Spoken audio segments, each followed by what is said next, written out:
CBS Television Sports presents the National Football Conference Championship game between the Dallas Cowboys and the San Francisco 49ers. Brought to you by the Foundation for Full Service Banks, on behalf of all full-service banks in your area. And by Ford and your Ford dealer, who bring you the better idea cars for 1971. And by Allstate Insurance Company. You're in good hands with Allstate.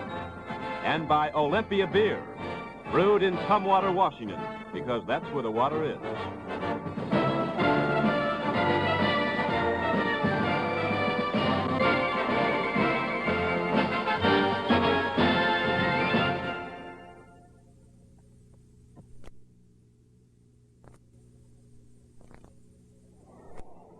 Good afternoon. I'm Ray Scott. And a very special greeting to those of you who are viewing our game in Alaska, our game that is about to begin.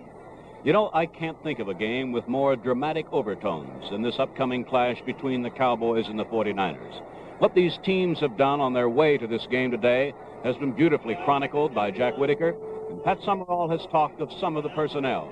I would like to dwell for a few seconds on what I believe the game will hinge on, namely on mental attitude. The Cowboys, a team that has been so very close to greatness, but that elusive big game has always escaped them. The 49ers, on the other hand, they have known frustration, but of a different kind. A frustration of season after season, of being told they had potential, but never able to win that big game.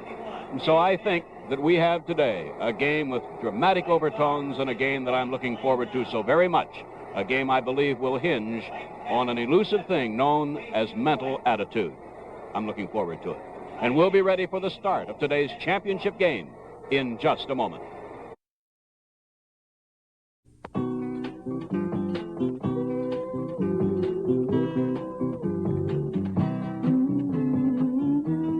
Maybe the nicest thing about going away is coming home. Home to quiet walks with a friend. Talks about things that don't really matter. Or maybe just laughing over a beer.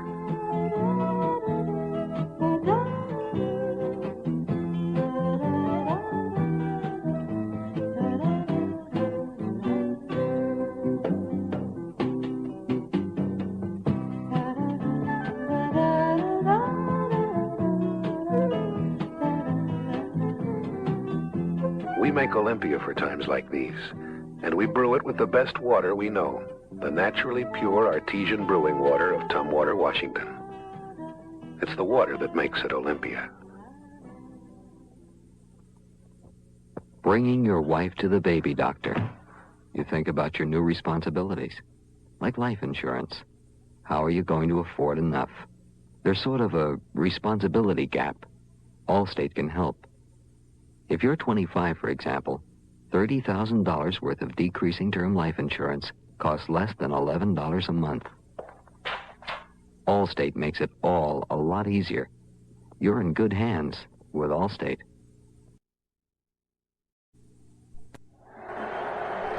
It is 48 degrees in San Francisco.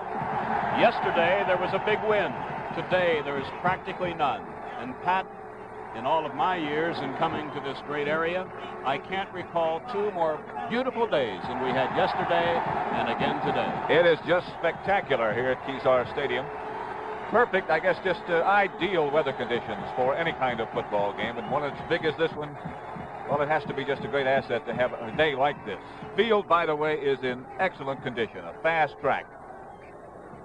The early rains this week kept off the playing surface, of course, by a tarpaulin, and the ground crew has just done a beautiful job. So we have 48 degrees, practically no wind. And right now, the co-captains are going out onto the field to meet with our officials, Tom Bell, the referee, the umpire, Lou Palazzi, the head linesman, George Murphy. The indication there that the Cowboys won the toss and elected to receive. The line judge is Bill Schleibaum, the back judge Ralph Vandenberg, the field judge is Tony Scover. We have two alternates here today, George Rennicks and Gordon McCarter. In other words, just everything has been done to provide a perfect setting for this clash for the National Football Conference Championship. between the San Francisco 49ers, who have just huddled with their head coach, Dick Nolan, and across the field, Tom Landry, the head man of the Dallas Cowboys. Our color guard is in position. The national anthem will be sung by well-known entertainer Johnny Mathis. And here today as the special guest of the 49ers to sing the national anthem is San Francisco's very own Johnny Mathis. The announcement made that this is Johnny Mathis's home city. So we invite you to join us in our national anthem. Say, can you see by the dawn's early light what so proudly we hailed at the twilight's last gleaming, whose broad stripes and bright stars through the perilous fight? Oh, the ramparts we watched were so gallantly streaming, and the rockets' red glare, the bombs bursting in air, gave proof through the night that our flag was still there. Oh, say does that star-spangled banner yet wave o'er the land of the free and the home of the brave?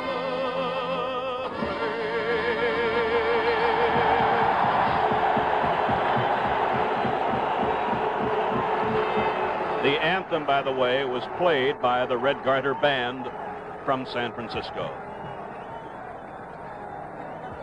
Well, there's an indication as to which way the wind is blowing, Pat, as the balloons went up in the air. It'll be Dallas, let's see, with a bit, they'll have a following wind, the Cowboys will, in the first quarter, but not that much of a wind. Bruce Gossett will kick off.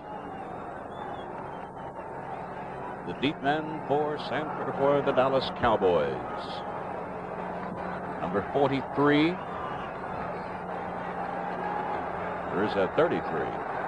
It's Cliff Harris, yes. Cliff Harris ordinarily would not be back there. And Mark Washington, the young speedster, defensive cornerback. The ball was teed up, blew off the tee.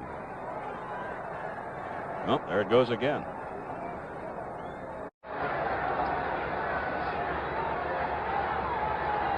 There's Mark Washington. Over to his right, Cliff Harris. Two of the Cowboys' defensive backs. Capacity crowd, and we're happy that you're with us. The up man,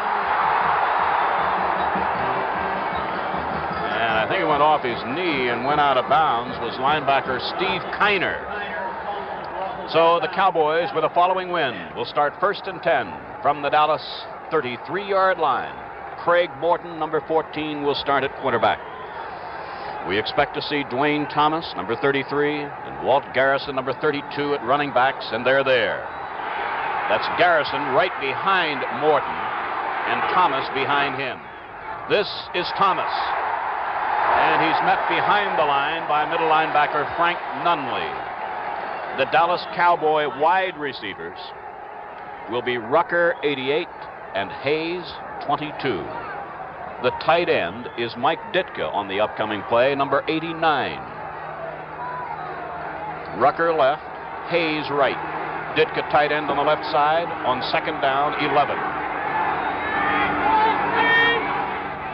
Morton to Ditka, incomplete. Hit very hard by middle linebacker Frank Nunley. It'll be 3rd down, 11. Throughout the afternoon, you will see a lot of Frank Nunley because the 49ers, like the Dallas Cowboys, play a defense which protects their middle linebacker so that the only offensive blocker who can really get a good shot at him is the offensive center, and he sort of has to run him down from behind. But for the most part, Nunley and Leroy Jordan, the Dallas middle linebacker, will be names that you'll be hearing a lot of.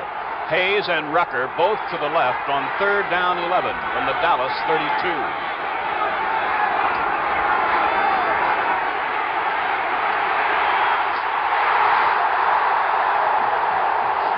A penalty marker is down as Morton Cedric Hartman is a man, number 86, who plays for San Francisco on passing situations for this very purpose. He's being blocked by Ralph Neely. Good coverage in the San Francisco secondary. Morton had to step up in the pocket, and Hartman got inside Neely. Referee Tommy Bell measures off the penalty. Intentional grounding. A loss of down is also involved. And so the ball goes back to the Dallas 17-yard line, where it is 4th down and long yardage. And watch now, if you've never seen him before, number 44 of the 49ers. He is back around the San Francisco 40-yard line. Bruce Taylor, an exciting, brilliant punt return man. Whitby. Fair catch. There'll be no run back this time. 41-yard line of the 49ers. San Francisco has the ball for the first time. And we remind you that this telecast is presented by authority of the National Football League. It is intended for the private use of our audience. Any rebroadcast or other use of this telecast without the express written consent of the National Football League is prohibited. John Brody sends Witcher, number 18, to the right. Washington, number 18. Number 88, Witcher. 18, Washington, both wide right. His running backs, Willard and Cunningham.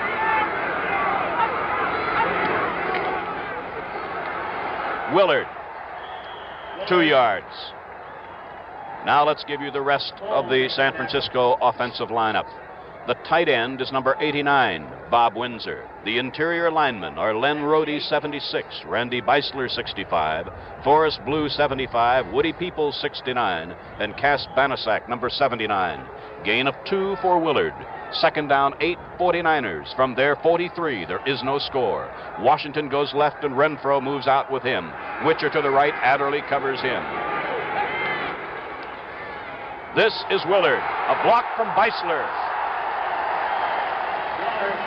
Coming up will be about a 3rd and 1 as Willard is out of bounds at exactly midfield. Hit out by Charlie Waters of the Dallas defense. Dallas is a very, very difficult team to run against. In fact, to score against. It's been now some 21 quarters since they last gave up a touchdown.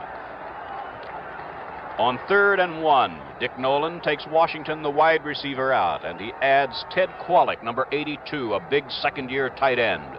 3rd and 1 at the 50.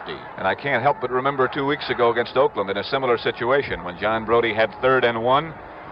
And he faked to Ken Willard on a dive off to the left side of his offensive line and hit Bill Tucker with a touchdown pass. This time the other running back is Cunningham. Willard is nailed for a loss back at the 49-yard line of San Francisco. Number 75, Jethro Pugh. Number 63, Larry Cole. And linebacker number 54, Chuck Howley. So on a loss of 1, it is 4th and 2. Next time San Francisco has the ball, we'll identify that Dallas defensive unit. But right now, Steve Spurrier is in to punt on 4th and 2. And number 22, you will see Bob Hayes. And you will see also for the Cowboys, number 30, Dan Reeves. Well, that's the first we've seen them shift into a punt formation, Pat. First time. Can you get the ball? Great punt. Hayes at the 8.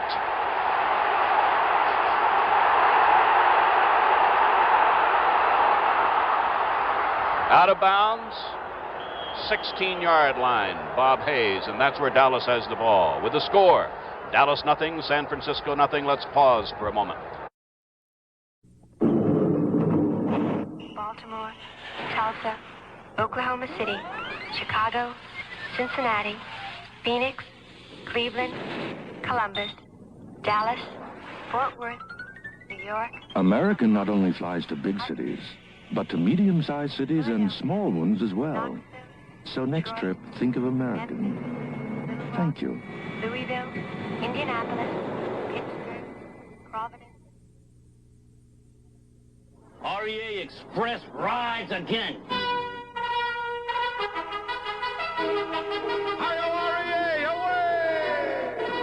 Express rides again. REA away. REA Express rides again. REA Air Express, the fastest delivery of small shipments known to mankind. REA away. the Dallas interior linemen. You'll see Ralph Neely, 73, Nyland, 76, Dave Manders, 51, Blaine Nye, 61, and Rayfield Wright, 70. Pettis Norman is the tight end, number 84. First and 10 Cowboys from their 16. This is Garrison to the 20. Tripped up by Kruger. Final tackle by Bell.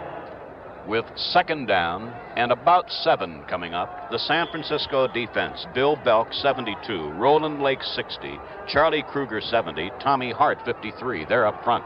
We'll pick up the rest of that unit in a moment. Dallas second down, 7 from their 20. First quarter and no score. 11:40 left to play in the first quarter. That was Rucker in motion. This is Garrison. And he's close to a first down at the 27-yard line. Now there's Tom Landry. He's talking now with Pettis Norman. Mike Ditka was in on the last play as the tight end. Now Norman will come in with the play choice here as it's the first down of the game has been registered by the Cowboys at the Cowboy 27. This change of tight ends is something that really helped to turn the season around for Dallas. During the first part of the year, whoever the quarterback was, Roger Staubach or Craig Morton, they called their own plays. But Tom Landry just felt that he wanted to take some of the pressure off them, and he's been shuttling the tight ends, and since then, Dallas has been tough. Rucker right, Hayes left. Garrison again to the 30. Gain of 3. Ran into middle linebacker Frank Nunley. When it comes to stars, nothing can match the lineup of celebrities and athletes on next Sunday night's Super Comedy Bowl. From the world of showbiz, there'll be John Wayne, Lucille Ball, Carol Burnett, Jack Lemmon, Charlton Heston, Artie Johnson, and many more. In the world of pro football, there's Joe Namath, O.J. Simpson, Dick Butkus, Deacon Jones, Emerson Boozer, Roman Gabriel, and many more of them also. So don't miss the Super Comedy Bowl next Sunday. It's at 8 o'clock and 7 Central Time. With 10:48 to play in the first quarter, Walt Garrison has been injured. He is being administered to, already checking into the huddle, his replacement, number 42, Claxton Welch. Now let's identify the rest of the San Francisco defense. The 49er linebackers are Jim Snydecki, number 58, who moved in when Skip Vanderbunt was injured. Frank Nunley, number 57. Dave Wilcox, 64. At the corners for the 49ers, you will see Bruce Taylor, number 44, and Jimmy Johnson, number 37. And deep in that secondary, the veteran Rosie Taylor, 25, and Mel Phillips, number 32. Garrison has to be aided from the field. He is replaced by Welch. It is 2nd and 7 Cowboys from the Dallas 30. Lakes has replaced Edwards at a tackle for the 49ers. Hayes to the left. Rucker to the right. This is Welch, 2 yards. And the ever-present Frank Nunley was there, number 57. And what some fantastic games we have seen him play throughout this year. Just spectacular. Looks like he might be shaken a bit now. Nunley is number 57, leaving. Replaced by Ed Beard. And there have been what could turn out to be 2 critical injuries already to Nunley for San Francisco and Garrison for Dallas. Dennis Holman is in as a receiver on the left. It's 3rd and 5. A tremendous rush by Hardman. As a result, the pass short of its target by Morton, and it is 4th and 5 Dallas. So now the Dallas punter takes over. That means Ron Whidbey. He averaged just a little over 41 yards per punt. And he's kicking to number 23, Fuller, number 44, Taylor, back at the San Francisco 30. 9:50 left to play in a scoreless first quarter at Kezar Stadium in San Francisco.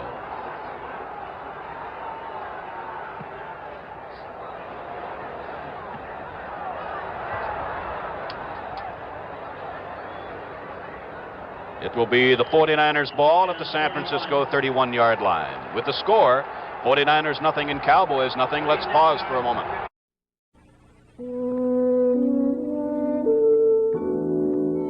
Back in 1902, we had a great idea. Build more breweries. So we did. At Bellingham Bay and Port Townsend in Washington, at Salem, Oregon, and one in San Francisco.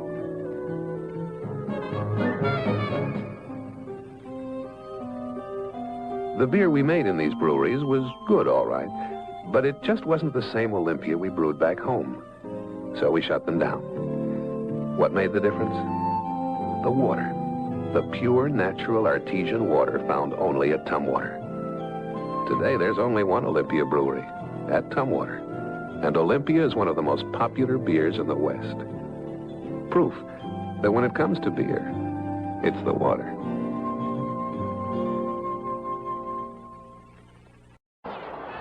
.9:38 left to play in the first quarter. The 49ers have the ball for the second time. They have yet to register a first down. It's at the 31-yard line of the 49ers. Witcher right, Washington left.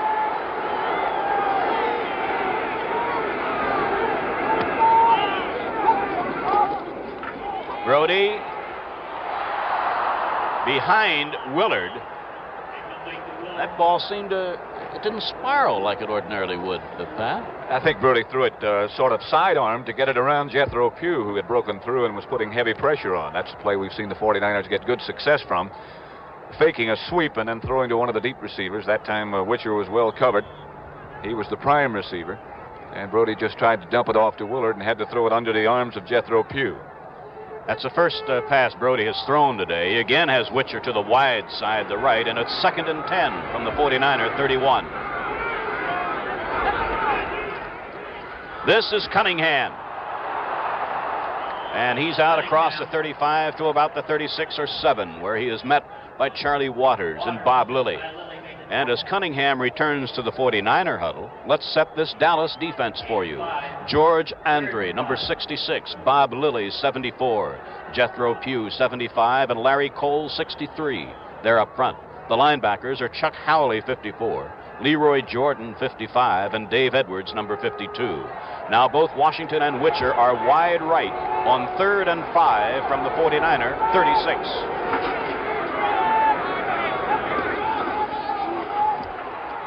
This is Willard. First down, 49-yard line. Tackled by linebacker Leroy Jordan and Cornell Green from the secondary. This is something which might resemble a very, very quick screen pass, this last play that John Brody just ran. He just dumped the ball out to Ken Willard, and he already had his offensive tackle, Cass Banaszak, and offensive guard Woody Peoples out in front. Good yardage. Between the 48 and 49-yard line of San Francisco. And again, Washington and Witcher are wide right.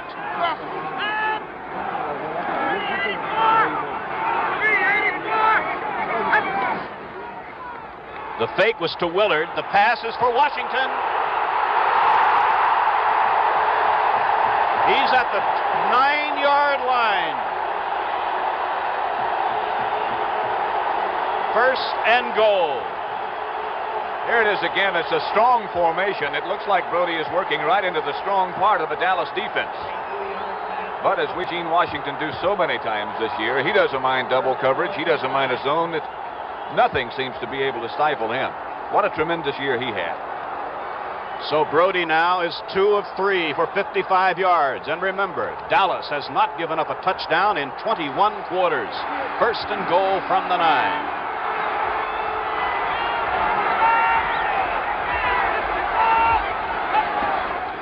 This is Willard. Oh, he met Lilly at the line of scrimmage, and there is no gain. And Jethro Pugh was there, too. Sometimes it's too bad that you can't really see what goes on in what's called the pit, the space between the offensive line and the defensive line. There's one matchup today, one pairing that would be worth just watching right by itself. That's between Bob Lilly, number 74, who just made that tackle, and the man across the line from him for San Francisco, Randy Beisler. That ought to be some battle all day long. Second and goal from the 9. Washington left and Witcher right.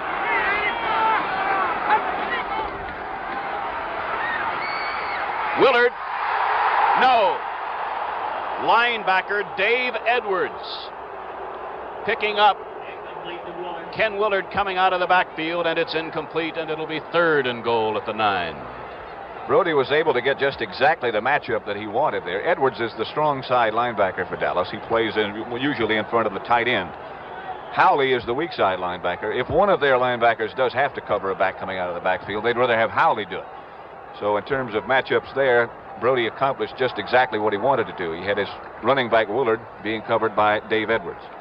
You'll see in the Dallas secondary, Mel Renfro 20 and Herb Adderley 26 at the corners, Charlie Waters 41 and Cornell Green number 34 deep. This is a 3rd and goal. Blitz. Cornell Green was blitzing, and the pass intended for Willard is short.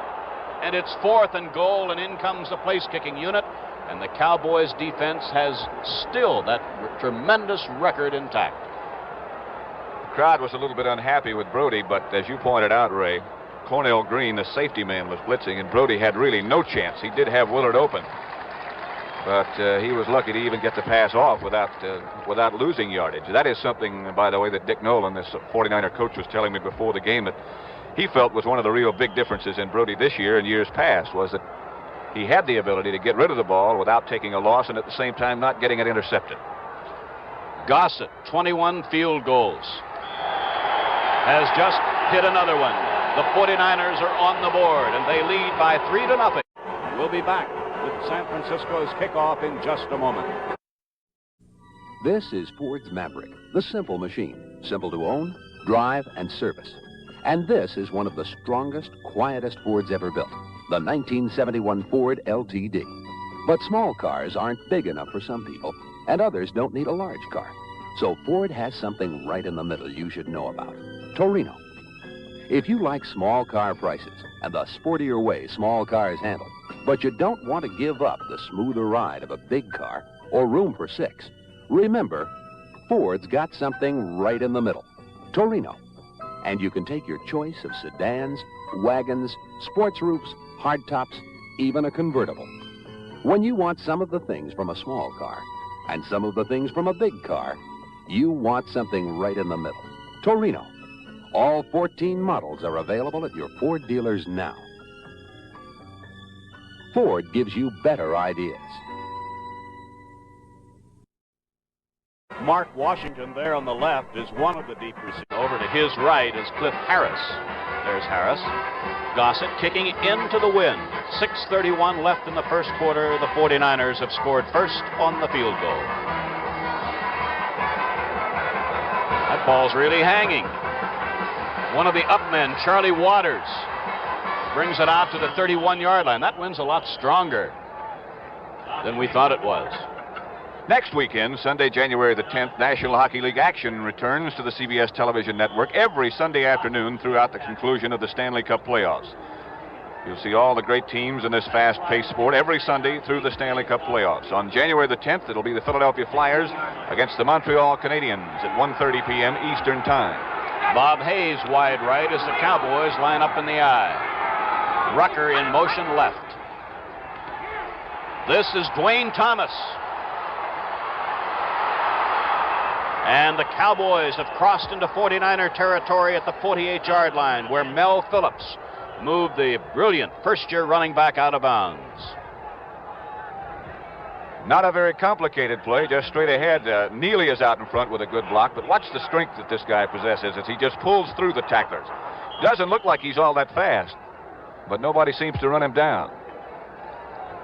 Strong candidate for Rookie of the Year, Dwayne Thomas. And on the other side of the line is a young man by the name of Bruce Taylor, who will be considered for that honor. First down, Cowboys at the 48-yard line of San Francisco. Here comes Rucker. This is Claxton Welch, who came in when Walt Garrison was injured a little while ago. Good gain on first down. And it'll be second down and 2 as Bruce Taylor made the tackle. Should point out that both Frank Nunley, who was injured a little bit earlier, has returned to the game, and Walt Garrison, who on the play before was hurt when he was hit by Nunley, is up and around on the Dallas sideline. So apparently neither of those two is hurt very seriously. 5 minutes and a few seconds left to play first quarter. Dallas 2nd and 2 at the San Francisco 40.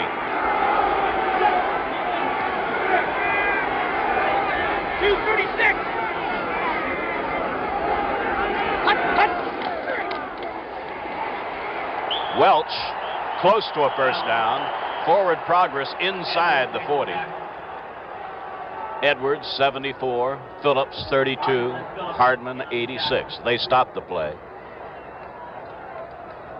It is third down and about a foot away from a first down. It's been said for years, Ray, that Dallas is a team that likes to finesse. That they're not a strong team in any particular offensive facet of their game. But since they've become such a good running team, Tom Landry says now we're no longer a finesse team. We're now a tough team. That's a big difference in their character over the last few weeks. First down for Claxton Welch at the 36-yard line. Claxton Welch, second year, 5'11", 203 from Oregon. So the Cowboys have a drive going now, and it's 1st and 10 at the San Francisco 36-yard line. Morton has gone to the air 3 times. He has yet to complete a pass. Welch has carried 4 times for 14 yards. 48 yards on the ground so far for Dallas.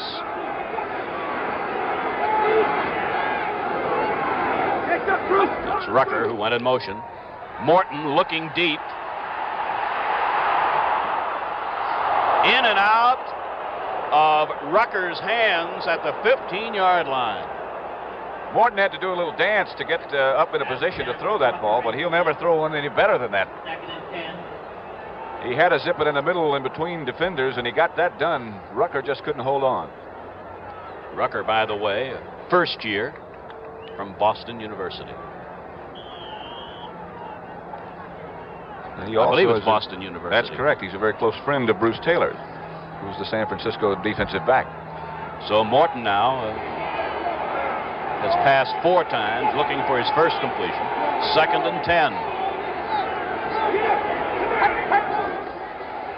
This is Welch. Penalty marker down at the line of scrimmage. Now we'll watch for a preliminary signal, a holding indication from one of the officials. That's the preliminary signal. There was a gain of 6 yards on the play. So a blow to Dallas. As the 6-yard gain is nullified, the holding occurred along the line, 15 yards from there. Back to the Dallas 49-yard line, and here's referee Tommy Bell with the signal. So Dennis Holman now comes in, number 24, one of the Dallas wide receivers. The Cowboys must reach the San Francisco 26-yard line for a first down. So it is 2nd down, 25. Rucker lines up wide right. Oh, that looks like that's that wishbone the way they lined up. Hayes went in motion. We have another marker down. This is Claxton Welch.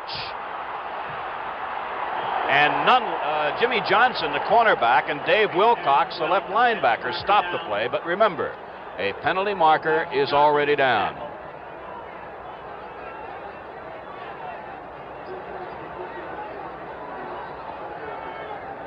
Preliminary signal offside, San Francisco. The gain on the play was about 5 yards. So the advantage would be in gaining the down as far as Dallas is concerned. Dallas, you'll notice on every different play, shows some kind of different front. They'll put different guys in motion in opposite directions on one play to the next. They are trying, as Kansas City tries to do so many times, to create some little confusion in the defensive secondary. Some little moment of indecision where somebody in that secondary might make a mistake. Rucker lines up to the right. Jimmy Johnson picks him up. It is 2nd and 20. Hayes in motion. This is Welch. Inside the 35 to the 32-yard line, and it'll be 3rd down and about 6 or 7. Mel Phillips made the tackle, and Rosie Taylor. Of course, you call that play the draw play, which in the beginning of the play looks like a pass. In a situation when the defensive team is anticipating pass, and you figure you're going to get a hard pass rush from the front 4. That's when it works to the greatest degree of success, as it did then for Dallas. The Dallas place kicker, of course, waiting in the wings, Mike Clark. It is 3rd and 7 at the 49er 33.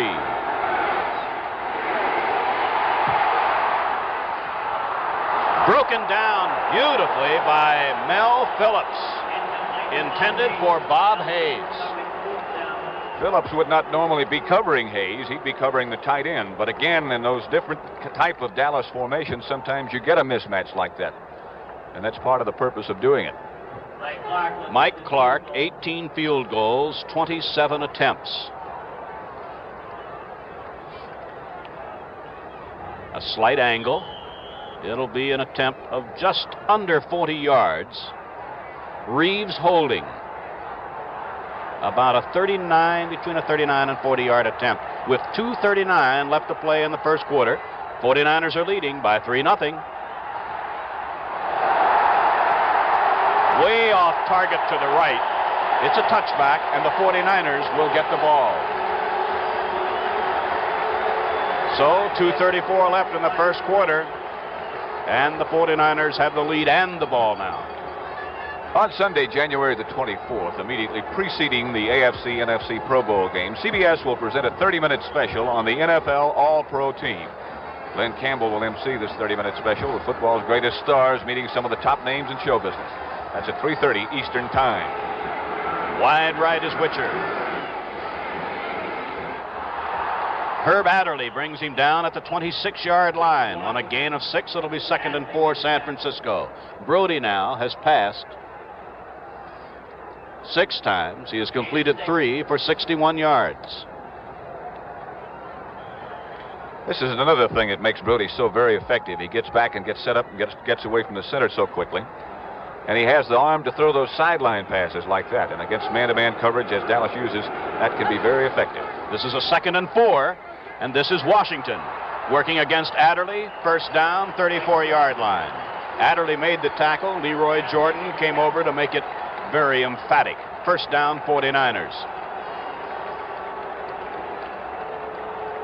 As fast as Washington is and as quick as he is getting down the field and running that pattern, and as we pointed out a second ago, how quick Brody can get the ball out there, it's almost impossible for a linebacker to get out and help and take the short zone away from those receivers and help out underneath for the cornerbacks, Adderley and Renfro. That can be a very effective pattern all day. Brody has Washington now to the left side. Penalty marker down as Willard comes straight ahead. It looked to me like Brody might have been trying to take advantage of the fact that the lineman had jumped into that neutral zone. That is something that he and Forrest Blue, his offensive center, have worked on. If they see somebody jump offside, Brody is always ready, and he snaps the ball before they can have time to get back. Well, it's a pickup of 5 yards on the offside infraction. The ball is now at the 39-yard line, and it's 1st and 5 San Francisco. Time running out in the first quarter. 1 minute and 20 seconds left. The 49ers are leading on a field goal by Bruce Gossett.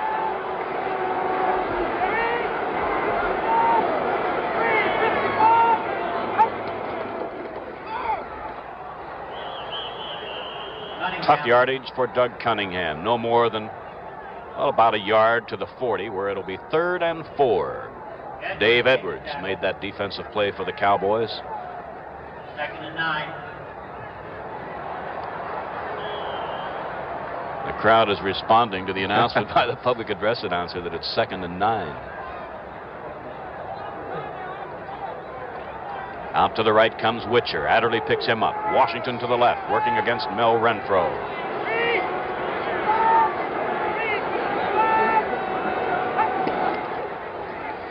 This is Willard, and he has a first down at the 46-yard line. I believe that Cornell Green was blitzing again that time, wasn't he, Pat? Yes, he was, right up in the line. He misguessed Brody's count a little bit. He wasn't able to hide the safety blitz as much as you'd like to make it effective. There's Cornell Green, 34, who had been a cornerback before this year, but now is the Dallas strong safety. Willard has carried 5 times for 14 yards.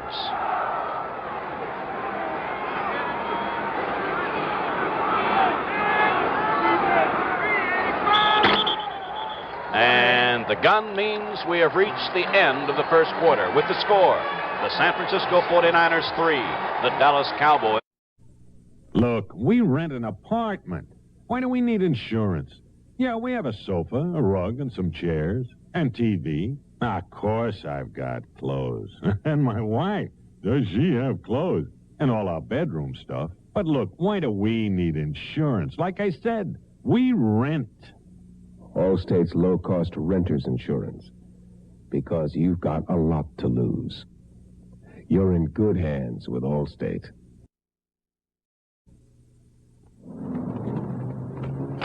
Welcome to American Airlines, sir. You, sir. Excuse me, sir. Your baggage has been checked through to New York, sir. Gate 7. Number 7. That's gate number 7. We've made flying American Airlines so simple. All you have to do is drive up to our doorstep. So when you have other things on your mind, it's good to know you're on American Airlines. With Pat Summerall and Jack Whitaker, this is Ray Scott at San Francisco's Kezar Stadium. In the first quarter, the 49ers had the ball for 15 plays, 89 yards. Cowboys, 14 plays, 61 yards. First down, 10, 49ers at the San Francisco 46-yard line. Washington is out wide to the left side. It's Cunningham and Willard behind Brody.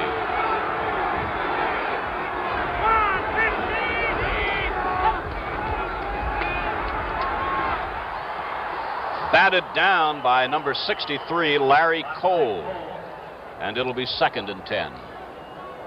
This is something that Tom Landry had talked about during the week. He said he did realize, and so did all of the Dallas players, that John Brody would be very, very tough to rush. That is, in terms of getting him down off his feet before he could get rid of the ball, because he gets rid of it so fast. But they did say that they'd like to hurry him and possibly be able to bat some down. You might recall that Minnesota knocked down 3 of his passes last week. So that's something they're striving for, as well as trying to get him before he throws it. New tight end, Ted Kwolek, number 82, on 2nd down 10. Fake to Cunningham. Willard with the ball. He's close to a first down. Around the 45-yard line of the Cowboys. The fake was to Cunningham. The pass was to Willard. The ball is at the 44-yard line of the Cowboys. First down. Leroy Jordan made the tackle, along with Herb Adderley. That's that same quick screen that they used before to good success to Willard. And somebody with a whale of a block on Cornell Green. I saw his heels fly up in the air close to the Dallas sideline. Change in the secondary. Cliff Harris, number 43, has moved in. And he has replaced, I believe, Cornell Green. Yes. This is Willard. He's at the 38-yard line. A gain of 6 before linebacker Chuck Howley. There's Chuck Howley, number 54, made the tackle. Appeared to have sustained a slight injury to his left arm or wrist. Howley did. If you look at that Dallas secondary, you just know exactly how John Brody is thinking now. That's Ken Willard leaving. I think he's got a problem with his shoulder pads, but both of the Dallas safety men are now rookies. With the absence of Cornell Green, it's Cliff Harris and Charlie Waters, 41 and 43. Number 24, Jimmy Thomas, has replaced Willard. It's 2nd down, 3.5. And Cunningham is nailed for a loss at the 39-yard line by Larry Cole of the Dallas front line.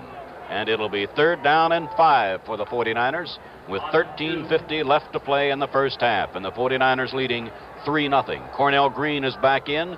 Cliff Harris goes to the sidelines for Dallas. I just now noticed, Pat, the lights are on here at Kezar Stadium. Figuring that they might need them, I guess, before this game's over. We started an hour later than we usually might. Gene Washington is left. Dick Witcher lined up wide right. This is a 3rd and 5 play, and a penalty marker is down, and a big rush. Let's see, I see 54, Chuck Howley, one of the linebackers, was blitzing, but a marker down behind the line. Preliminary signal, holding. Again, that's something that you won't see Dallas do a lot of. That's blitz one of those linebackers. Already, in fact, I think a couple of times with Cornell Green trying to rush the passer, and that time with Chuck Howley. They've done it far more than they usually do. This will be a big loss in yardage because the holding occurred behind the line. And the ball goes back to the San Francisco 36-yard line. And there we saw referee Tommy Bell. So now the 49ers, to record a first down, would have to get to the Dallas 34-yard line. And Jethro Pugh is taken out. Two of the linebackers are taken out. Additional defensive backs are in. This is Jimmy Thomas. And he's bumped out of bounds at the 41-yard line of the 49ers, and the punting unit comes on. That means Steve Spurrier on 4th and very long yardage. And the Cowboys' Bob Hayes is getting ready for this expected punt. You'll have Dan Reeves back with him. And Spurrier here in the second quarter has the advantage of a following wind.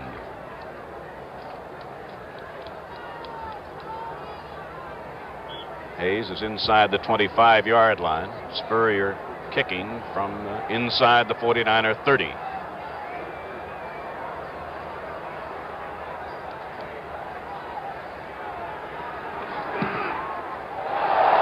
What a punt. Bob Hayes signaling fair catch.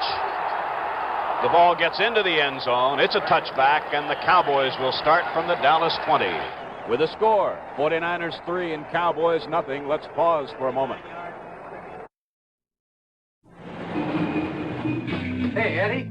Hey, today's the grand opening, huh? Congratulations. Oh, thanks a lot, Bill. Wow, it's a happy day for me. Hey, I used to play one of these. This is really a dream come true for me.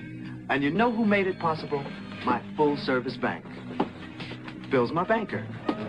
I already had a checking and savings account there, so I went to see them about a loan. First thing I knew, they were explaining bookkeeping and insurance, things I hadn't even thought about. Full-service banking really means what it says, and they've got all kinds of ways to help, and they can help everybody, from a housewife to a millionaire, even a fellow with a brand new music store. Bill, I'm glad you're a good banker. See your full-service banker soon for savings accounts, checking accounts, tailor-made loans. There are so many ways a full-service banker can help. This is our symbol. Helping is our business.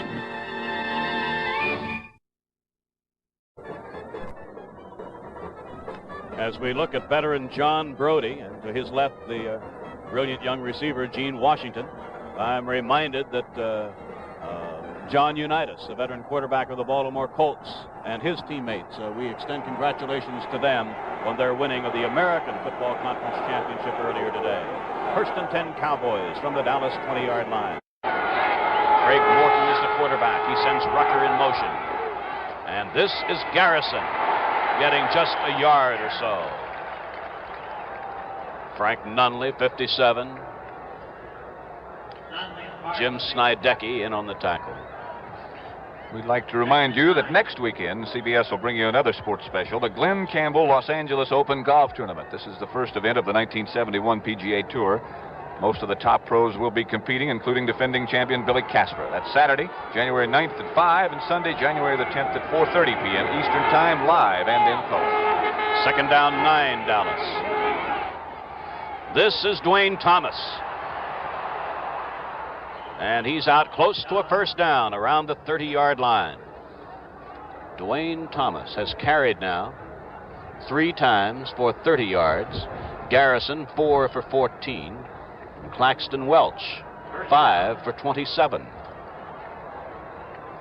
It is a first down for the Cowboys at the Dallas 31-yard line.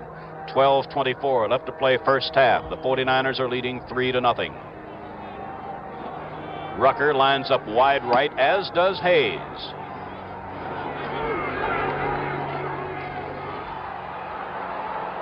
Out across the 35 to around the 37-yard line. Again, it's Dwayne Thomas.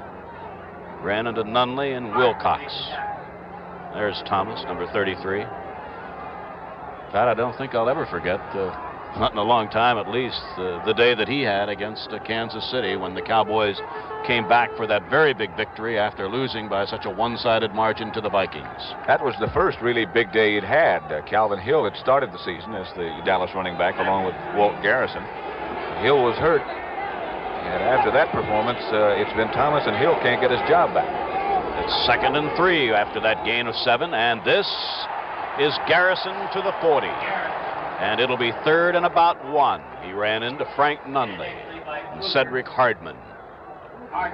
Tommy Hart.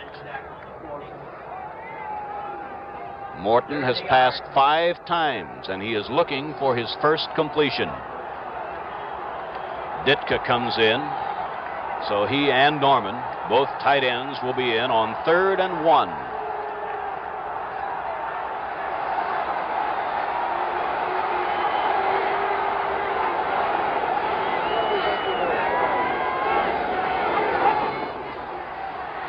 To the outside comes Thomas, and he might have fallen forward enough for a first down at the 42-yard line.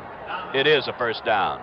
Wilcox and Johnson made a fine defensive play, but Thomas picks up the first down nonetheless. Ditka goes out, and Rucker comes back in. This Dallas drive started at the Cowboy 20-yard line, following a punt into the end zone by Steve Spurrier. Morton sends Rucker out to the left, working against Bruce Taylor. Hayes to the right, on the corner where Jimmy Johnson is.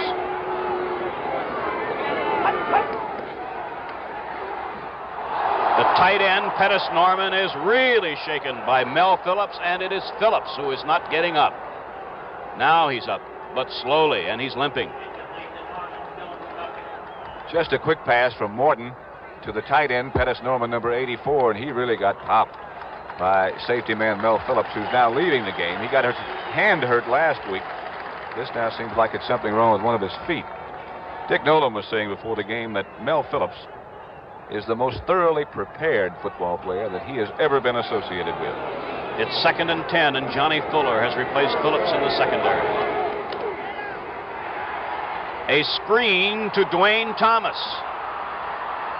And he has a first down at the 49er 44-yard line, where he's collared by linebacker Dave Wilcox.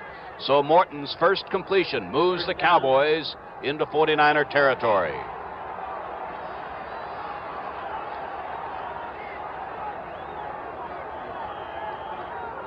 Pettis Norman, number 84 there, just came in with Tom Landry's play selection now on 1st and 10. 9:50 left to play in the first half. The Cowboys lead or trail 3-0. Bruce Gossett of the 49ers has accounted for the only scoring.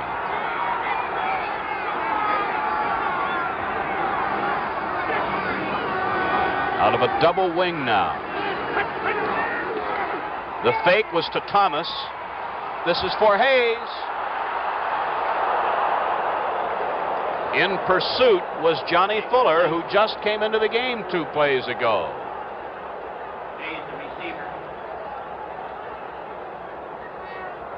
San Francisco had a blitz on that time with linebacker Wilcox and linebacker Nunley involved.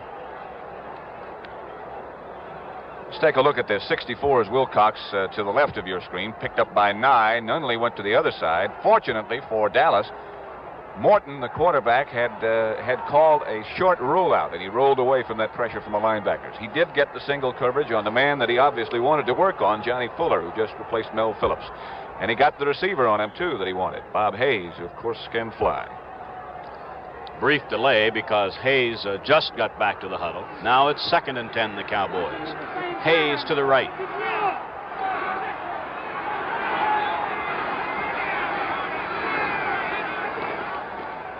Here goes Thomas again. Out of bounds. 33-yard line. It's another Dallas first down. And now Mel Phillips goes back in. Bill Belk will replace Cedric Hardman at a defensive end. But the Cowboys' first big sustained drive of the game has moved them now to a 1st and 10 at the 49er 33. 9:20 left to play in the first half. Thomas now has carried 6 times for 50 yards and 93 yards on the ground for the Dallas rushing attack. Rucker and Hayes wide right.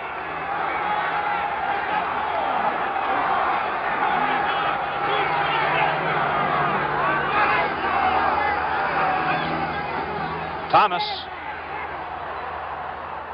And he's down to the 26-yard line. Talking with some of the Cowboy coaches before the game and talking about Dwayne Thomas. And he is such a natural, such an instinctive runner, they say, that all you have to do is make sure he knows what the play is supposed to be. If you try to coach him, you might mess something up because he's just got a feel. Thomas is 6'1" and 220, a rookie from West Texas State. It is 2nd down and 3.5. Here he goes again. And he's close to a 1st down around the 23-yard line. You know, you'd like to be able to make some comments about the type of strategy that a team might be employing, but there's really not too much to say about the way Dallas operates. They'll run it and run it and run it until they absolutely have to put it in the air. Morton will average maybe 16, 18 passes a game, and that's all. Another 1st down for the Cowboys. Roland Lakes comes out. Earl Edwards moves in the front line for the 49ers.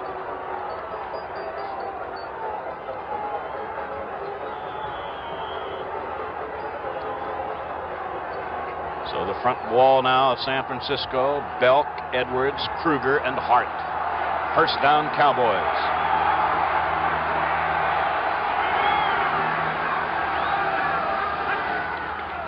This is Thomas. This time he gets about 2 yards to the 21-yard line. Boy, they seem to be getting a lot of blockers out in front of him on that type of play. They pull both the guards and the tackles to get him out in front, and Thomas is so quick getting behind him, sometimes all you need up front is just a little brush block to slow a defender down long enough, and he'll be out behind the fellows who pull. As I said before, that's something you really can't teach. That's got to be instinct. Dallas started at their 20. It's 2nd and 8 at the 49er 21.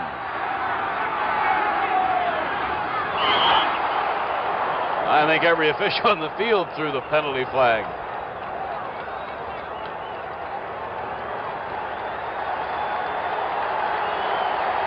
Five yards against the Cowboys. Belk leaves now. Hardman comes in. Infraction, illegal procedure. 5 yards. So now it is 2nd and 13. Ball at 25. And now let's watch those San Francisco linebackers. This is a situation that we've seen them many, many times pull some sort of a blitzing tactic. Let's see what they do. Rucker to the right. Hayes to the left. This is Dwayne Thomas. He's at the 19-yard line. And it'll be 3rd down and just about 6 for the Cowboys as Jim Snydecki made the tackle. One of everybody's all-time favorites, the Honeymooners, will be back on the scene every week beginning tonight. The show gets off to a rollicking start with Paul Lynde guest starring and Cramden and Norton posing as hippie songwriters. So join Jackie, Art Carney, and company for the opening tonight at 10 and 9 Central Time. A 3rd and 6 play coming up. Rucker to the left, Hayes to the right. The ball at the 19-yard line of the 49ers. This is the tight end, Ditka, and I don't believe he has a 1st down. The ball is at between the 13 and 14-yard line. The Cowboys had to reach the 12.5. So it is 4th down, and Mike Clark, the place kicker, comes in. He has tried one, which was well off to the side. And we're going to take this opportunity to pause 5 seconds for station identification.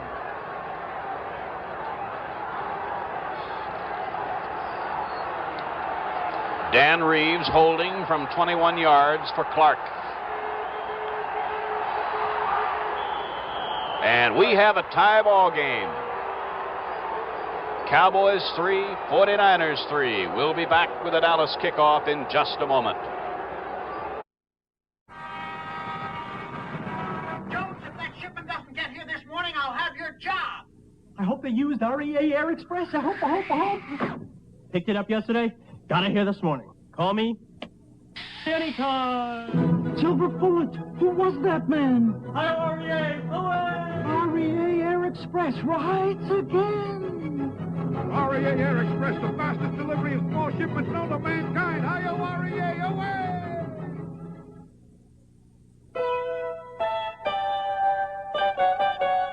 You can find anything in Hong Kong.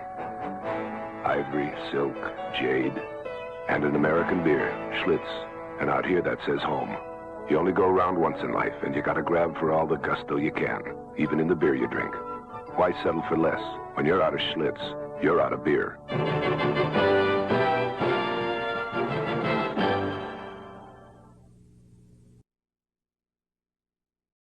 There's Jimmy Thomas, number 24, along with Bill Tucker, number 45. Waiting the kick from Dallas's Mike Clark.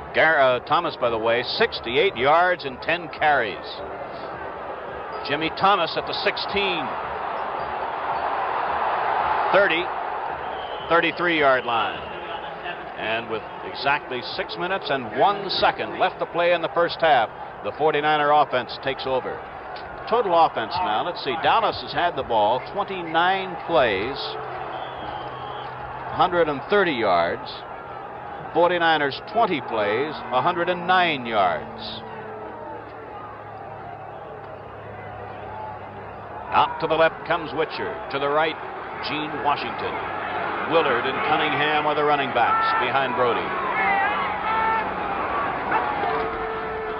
The fake was to Willard. The pass is to Cunningham. 48-yard line, 1st and 10. Mel Renfro made the tackle.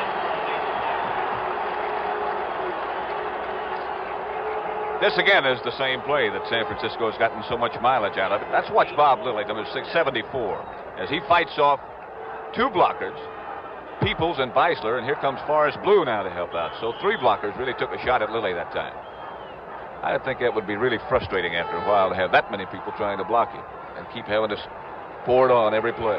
The ball is at the San Francisco 47-yard line, 1st and 10. 5 minutes left to play in the first half now.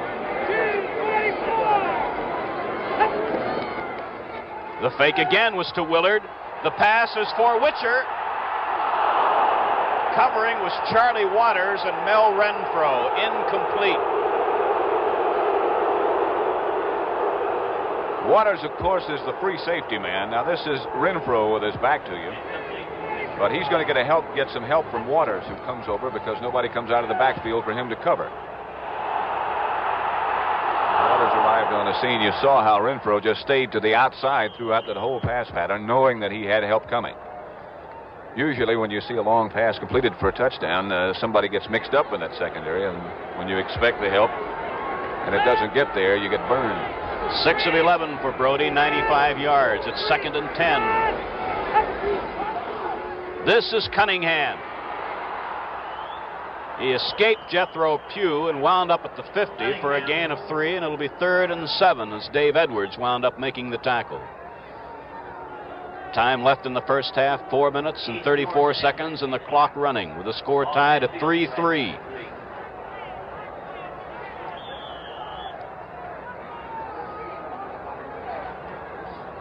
"48 degrees was the game time temperature. Just a perfect day." Witcher right, Washington left.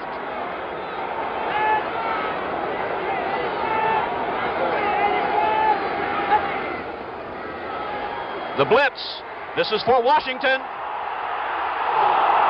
Just off his fingertips at the 16-yard line. Fourth down, incomplete to Washington. At the bottom of your screen is Gene Washington. The blitz was on, as Ray said, so Renfro now has no help, in contrast to what he did a minute ago. At the top is Witcher running his pattern, but Renfro's got him all by himself now. And that's a whole different ball game. Washington has him for a moment, and Brody had the ball pretty close to being on the money, but he couldn't quite hold on. So now it's 4th and 7, and Steve Spurrier is on the scene. Bob Hayes is inside the Dallas 15. Spurrier has a following wind. Fair catch. Reeves fumble. And the Cowboys, I believe, Bob Hayes. Yep, Bob Hayes got it back. Wow. With a score, the Cowboys 3 and the 49ers 3. Let's pause for a moment. With the world getting noisier and noisier, it's hard to find a nice quiet spot these days.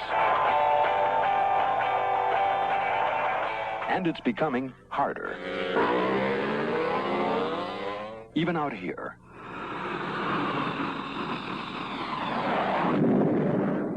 Noise. There's no getting away from it, right? Wrong. Because while everything's getting noisier, Ford cars stay quiet. Why? Because quiet cars come from strong cars. And Fords are built strong. Result? The 1971 LTD is one of the quietest riding Fords ever.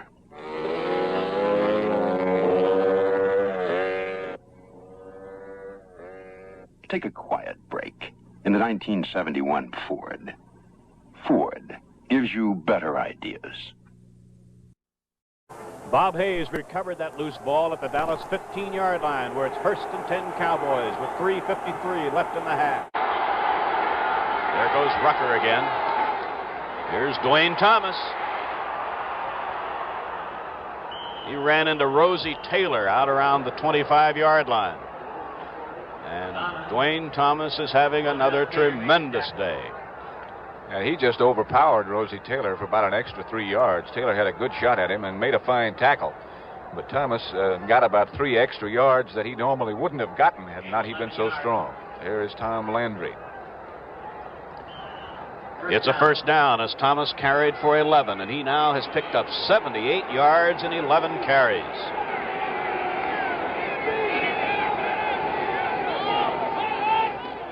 First man through is Walt Garrison, and he's out to the 32-yard line as the Cowboys are involved now in a race against the clock. And Pettis Norman sprints into the huddle with instructions from the coaching staff. Gain on that play for Garrison, 6 yards, 2nd down, 4. The clock's running. This now has turned into another element that Dallas hoped to be able to do, and that is control the football to such a degree that they would not give Brody and his explosive 49er attack as many opportunities as they might normally expect to get. Garrison is way out to the right, about 15 yards.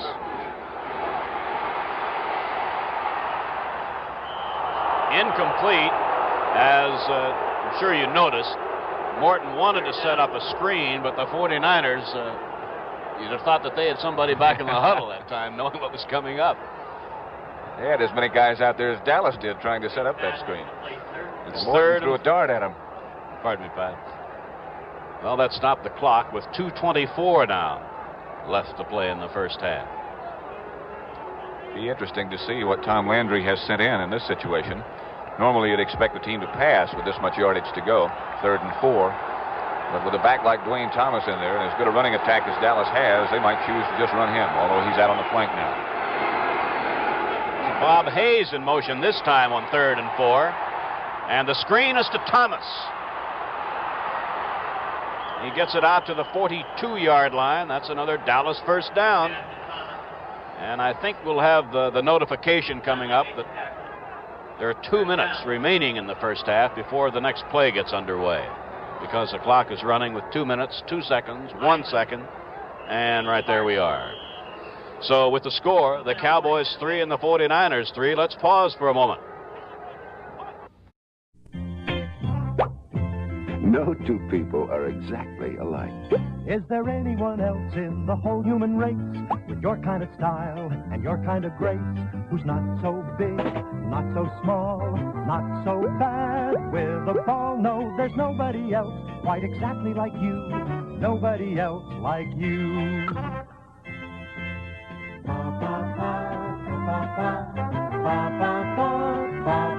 No, there's nobody else exactly like you. Nobody else like you. That's what we're all about. Persons, not people. We're a life insurance company, the Equitable. And the Equitable agent never forgets that no two people are exactly alike. All his training, all his thinking are shaped around you and your needs. To the Equitable agent, there's nobody else like you. Nobody else like you. The head coach of the 49ers has just made 2 defensive changes. He has sent in Stan Hindman, number 80, at defensive left end, and Skip Vanderbunt, number 52, at right linebacker. The Cowboys have a 1st and 10 at the Cowboy 42-yard line, with exactly 2 minutes left to play in the first half. Now, Morton sends Rucker wide right. Hayes also on the right side. Thomas now is out wide to the left as a as a flanker. Intended for Garrison, but it looked like someone might have hooked Morton's arm. Earl Edwards, yeah. Did remarkably well to get rid of the ball because the 49ers, again, as they have throughout the first half, put heavy pressure on Morton when he goes back to pass. I see, Pat, that Morton has completed 3 of 12 passes for 29 yards. It's now 2nd and 10, Dallas. That play took just 5 seconds. It's Belk, Edwards, Kruger, and Hindman, the front 4 for the Cowboys.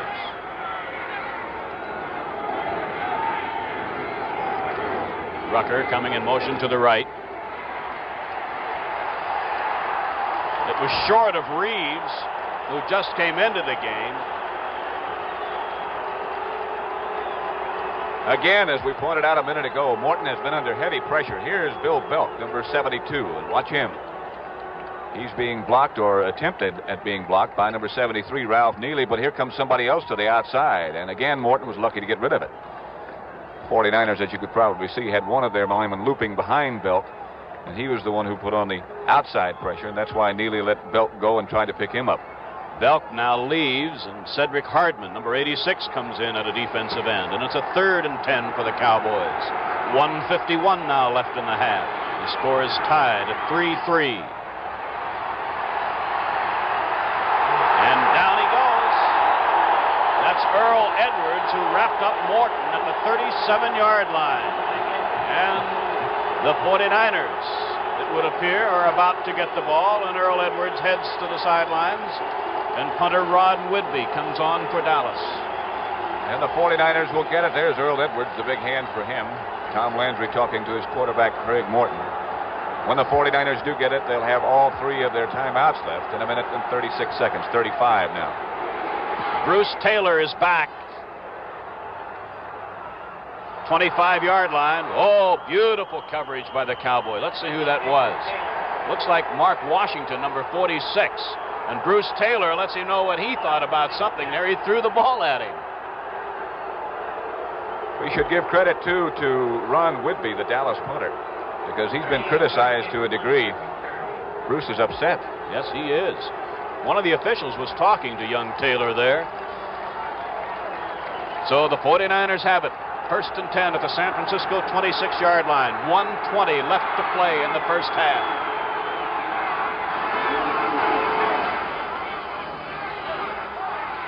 A screen to Cunningham.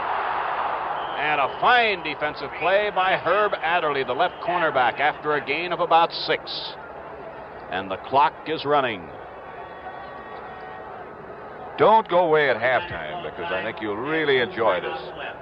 The halftime show will feature OC and a half for the 49ers at the San Francisco 32.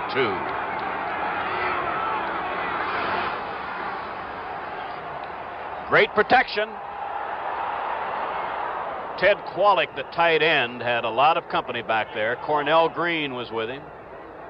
And also Charlie Waters, number 41. So it'll be 3rd and about 4. 1 minute and 1 second. Total offense for the 49ers. 134 yards. San Francisco's had the ball 26 plays. 36 plays for Dallas, and 151 yards in total offense. Washington left. Witcher right on 3rd and 4.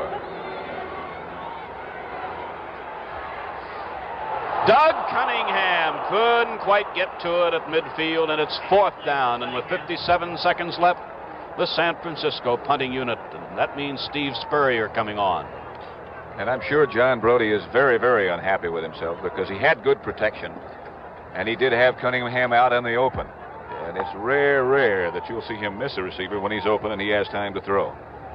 Spurrier is the backup quarterback. He's number 11. The last couple of weeks, he has done an outstanding job punting. Brody, 7 of 15, 101 yards. We're going to look now from behind Steve Spurrier, number 11. He has a following wind. Wow, a great effort by Steve Kiner of the Cowboys. Fair catch. Dan Reeves at the 35. You want to see, there's Steve Kiner, the young Dallas linebacker from Tennessee. who made a great effort in trying to block the Spurrier punt. So 50 seconds left as the Cowboys get the ball at the Dallas 36. And if I'm not mistaken, Dallas has 2 of their timeouts remaining, so certainly they have adequate time, too. Now the clock is running.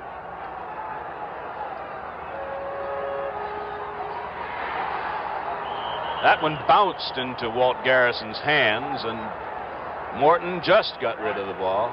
That was Cedric Hardman who really decked him. In spite of the fact that that was a very short pass, and Garrison was just barely downfield, Morton still was under heavy pressure. You know, Ray, I think it must have something to do with what the linemen are really accustomed to doing, because Dallas pass protection now seems to be breaking down, and Morton is not getting much time. That offensive line is geared to a running attack and a ball control game, and I think they're just more used to doing that than they are pass blocking. It's now 2nd down 10. This is Dan Reeves, and Hardman has him. Ran him out of bounds inside the 30. Dan almost wound up in the stands. There he's, number 30. He was way over on the running track in front of the stands. Loss on the play of 7 yards. It's 3rd and 17. Tommy Hart was in for 1 play and is replaced by Stan Hindman, and that's Mike Ditka, number 89, joining the Dallas huddle. 33 seconds now left in the half. The score is tied at 3-3. There are bigger defensive ends than Cedric Hardman. He's 6'3" and 255, a rookie from North Texas State. But there are none anywhere any quicker. He gets off the ball and gets around his blocker as quickly as anybody in the league. This is Reeves, and Charlie Kruger nails him for a loss.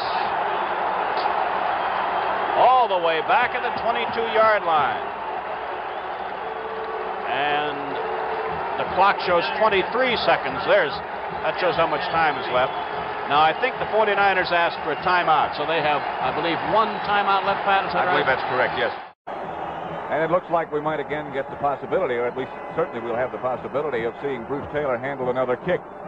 Now, Ron Whitby has been working throughout this week particularly hard on not only getting the ball deep, but getting the ball way up high, giving his lineman time to get down and cover. The last time Ron Whitby punted, he had a 48-yard effort, and there's Whitby now inside the 10. Now, what wind there is against him right now.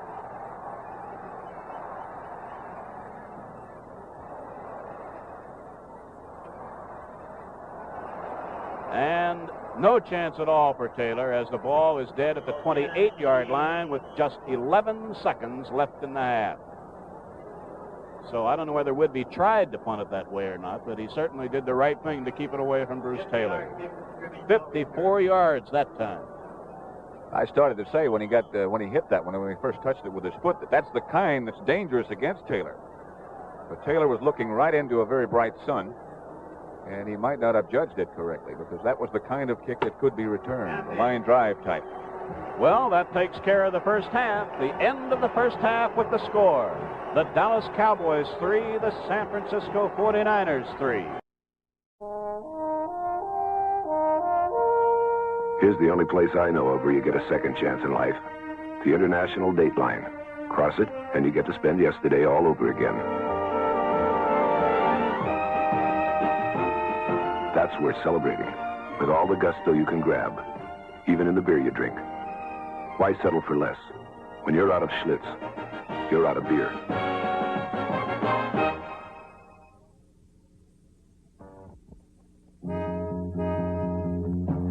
There's a computer company that has designed information systems for over 400 kinds of business.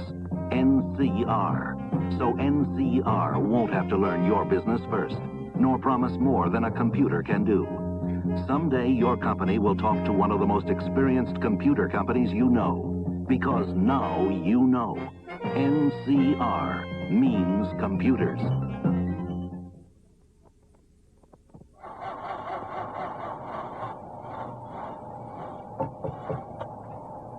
Start your car for a corner, sir?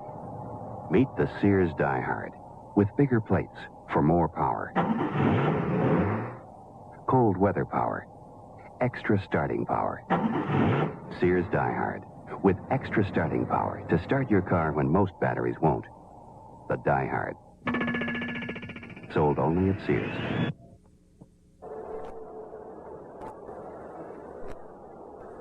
We'll be ready for the start of today's halftime activities after this pause for station identification.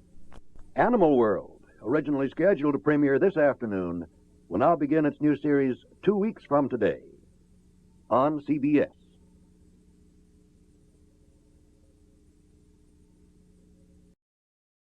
Pat Henry has just introduced this young man, O.C. Smith, and accompanied by the Red Garter Band, our halftime show is underway. Feeling low, I think about her face aglow and ease my mind.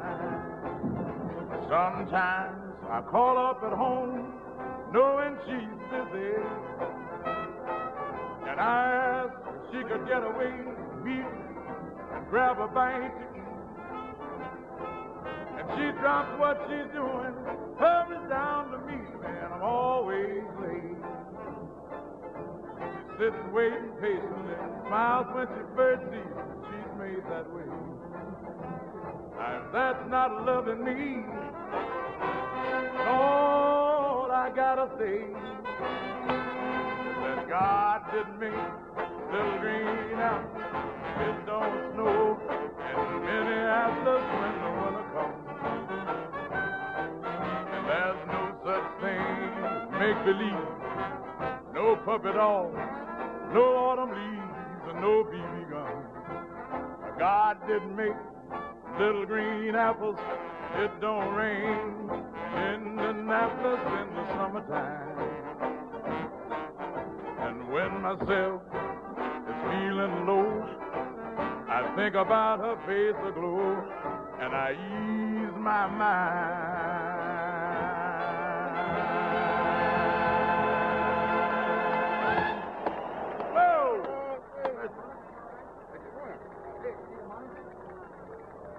Well, let's hear a nice, big, rousing round of applause for a great, great performer. O.C. Marvelous, O.C. I don't know why you wore that fur coat, because it's beautiful out here today, I'll tell you that. To all you folks sitting home, this is a magnificent day, and there's a great game. Now I'd like to call on a friend. This is like an adopted son of San Francisco. San Francisco happens to be one of the great cities in the world, but this man recorded a song that actually he became dear to everybody's heart in Frisco. This is his second home. Let's have a nice round of applause for a guy who comes from my first home, Brooklyn, Tony Bennett.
Let's hear it for Tony Bennett.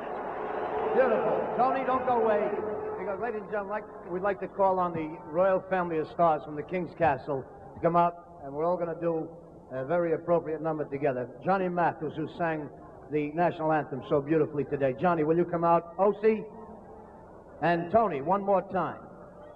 We'd like to sing something intimate in this wonderful little room. T? All together now.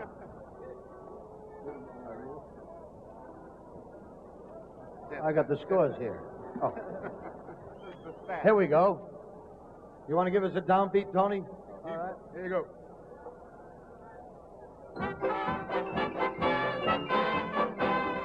San Francisco, open your golden gate. You let no stranger wait outside the door.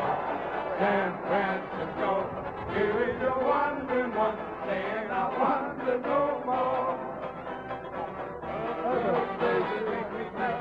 Good. So far, good. Tell me you're the heart of old the West. San Francisco, welcome me home again. I'm coming home again, rolling no more.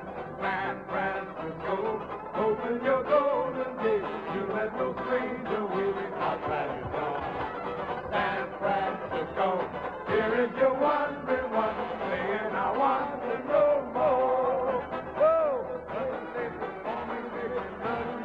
Good, I'll see you take it. Tell me you're the heart of all the gold. What was the Baltimore score? 27-16? San Francisco, welcome me home again. I'm coming home again.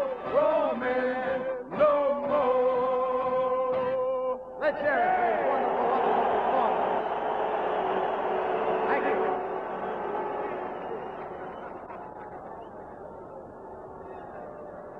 Ladies and gentlemen, let's thank all these great entertainment, Mr. Pat Henry, Mr. O.C. Smith, Mr. Johnny Mathis, and Mr. San Francisco, Tony Bennett.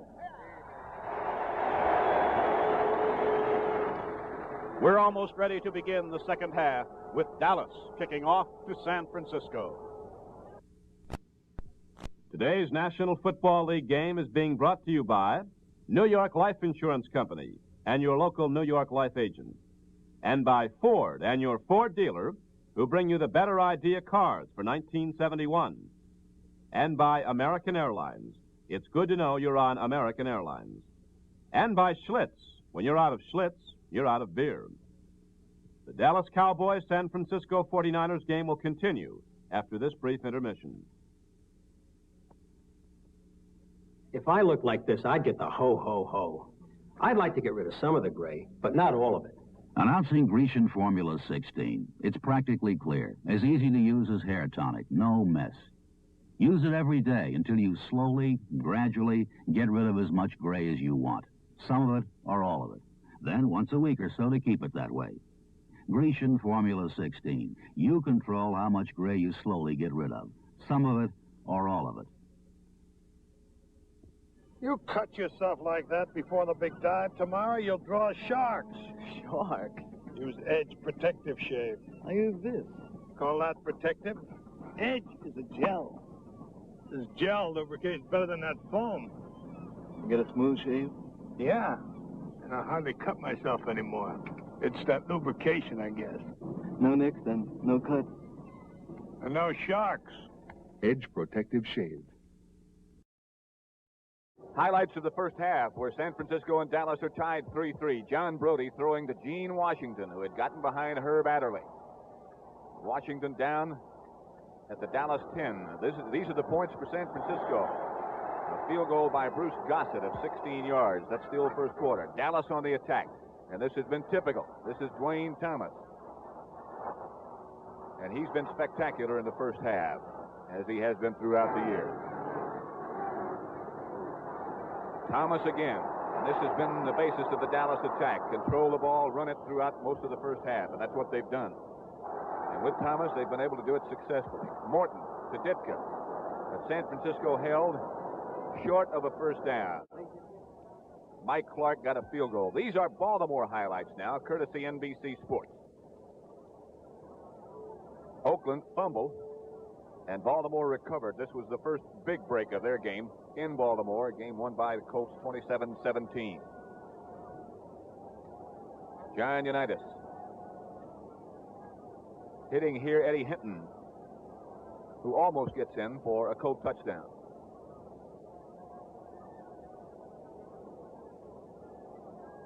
And we'll take another look at that same play, Unitas to Hinton, from the end zone and in slow motion. Unitas just lobbing the ball over the top of the linebacker, Bill Lasky's head.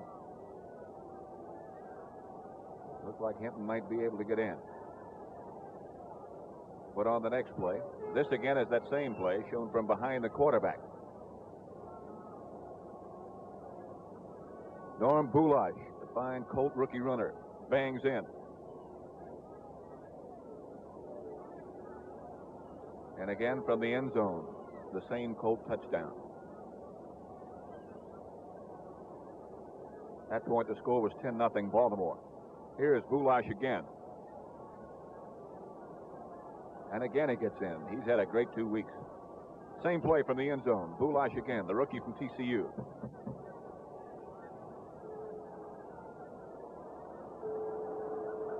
At that point, the score was 20-10. Now here is George Blanda throwing to Warren Wells for an Oakland touchdown.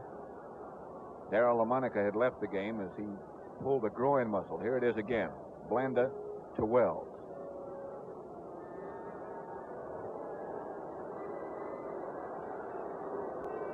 Score of that game, as we said, was 27-17. Let's take a look at our first half statistics, where the score here at Kezar Stadium is 3-3. Dallas has 10 first downs, San Francisco 6. Total yards, the Cowboys have the edge by 10. Rushing yards, a big edge, 119-35.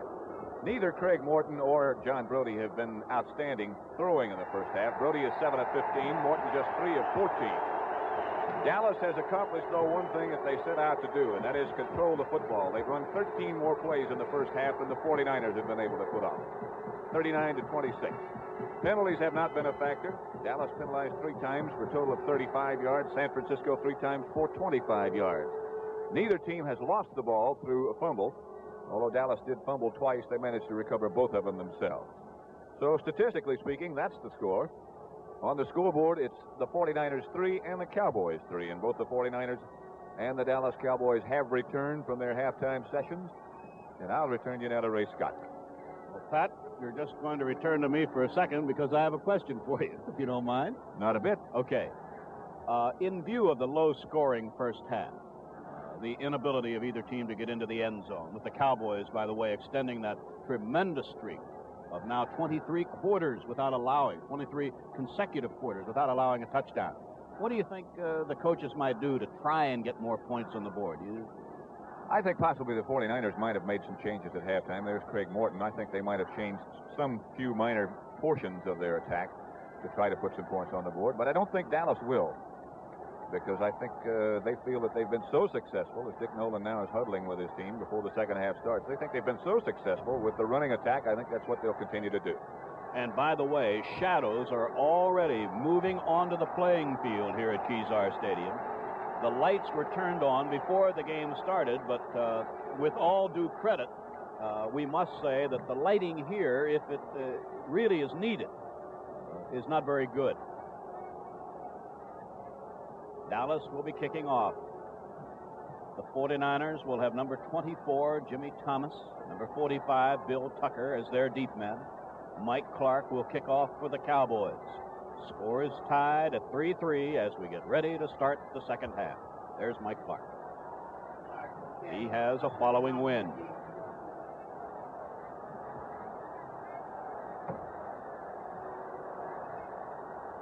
Jimmy Thomas at the 3.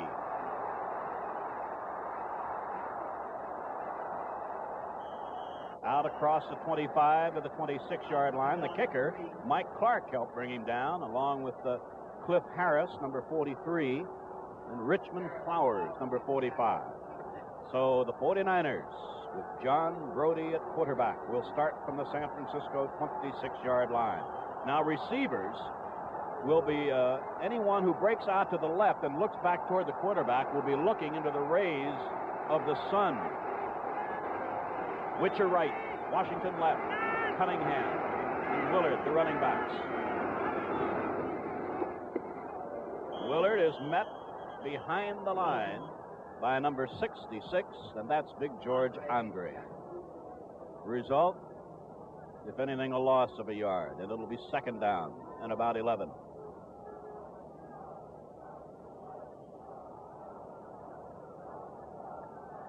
Andre, Lilly, Pugh, Cole, Edwards, Jordan, Howley, Adderley, Green, Waters, and Renfro. That's the Dallas defense. This is Cunningham, and a marker is down. Preliminary signal indicates the infraction by the 49ers. The marker was dropped at the 23-yard line. There was a gain on the play of about 5 yards, holding San Francisco.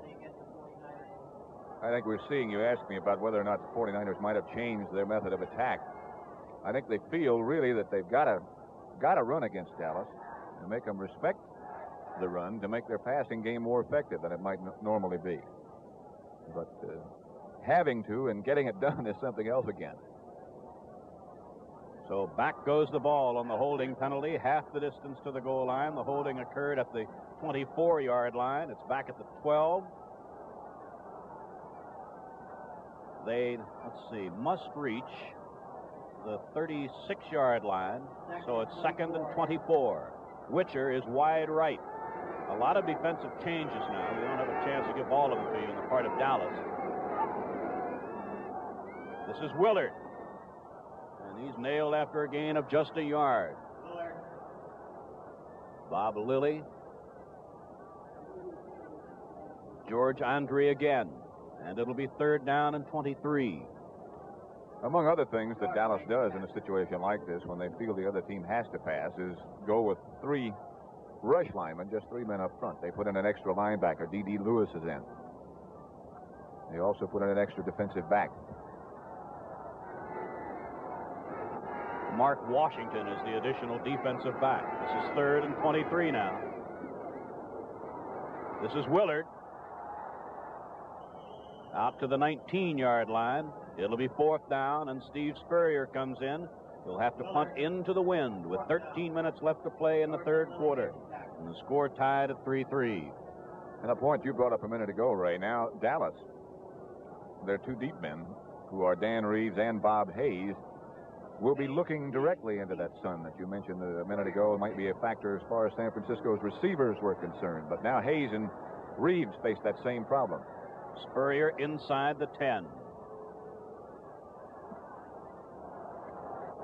Hayes, fair catch, Dallas 43, and that's where the Cowboys take over first and 10. Greg Morton will have Dwayne Thomas, number 33, as the one running back. Let's see who the other running back will be. It'll be Walt Garrison, number 32.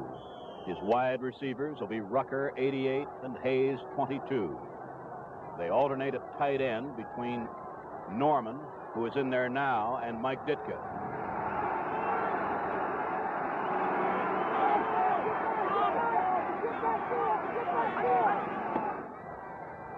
This is Thomas.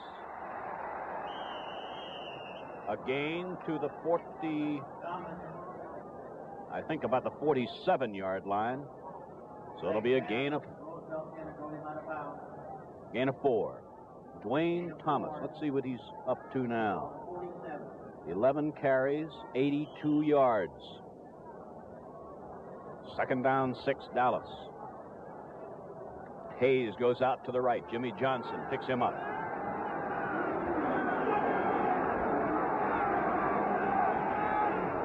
That's Rucker in motion. Bob Hayes. And a perfectly timed block tackle by Rosie Taylor.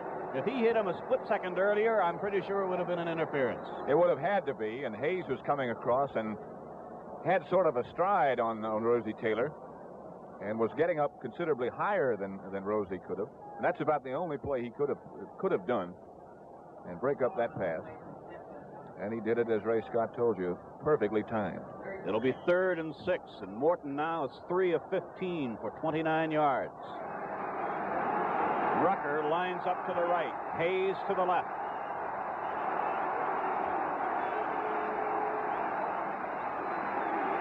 The blitz. And Dave Wilcox drops Morton for the loss. Frank Nunley wound up with the ball, but after the whistle had blown. So there's a loss on a play of 6 yards, and it's 4th down. And it also looks like Morton might be shaken a little bit. He is number 14, and he is leaving limping. So now the punter, Ron Whidbey, takes over with 11:55 left in the third quarter. Punting to Bruce Taylor and Johnny Fuller back around the San Francisco 20. Great punt. Bruce Taylor at the 16. 20. That's all. And again, the Cowboys covered that punt beautifully. With the score, Cowboys 3 and the 49ers 3. Let's pause for a moment. Developing and testing new low-pollution gasolines has been part of my job for over 20 years.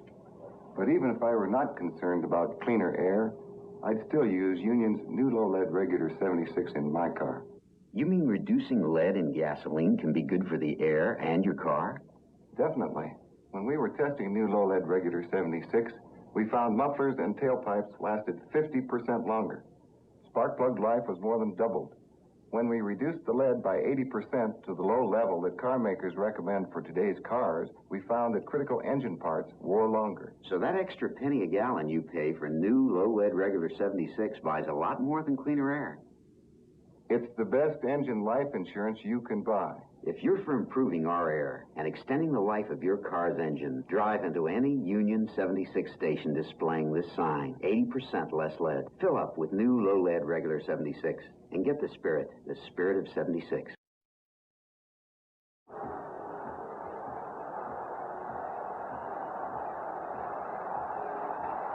$59,625 are here in person.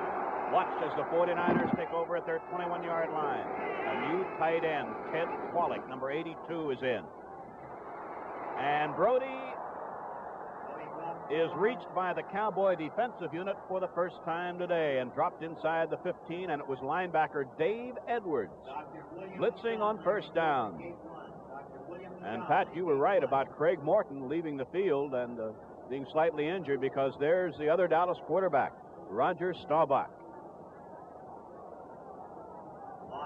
Loss on that play of 7 yards, 2nd and 17. Washington to the left, Rucker to the right, Cunningham and Miller to the running backs.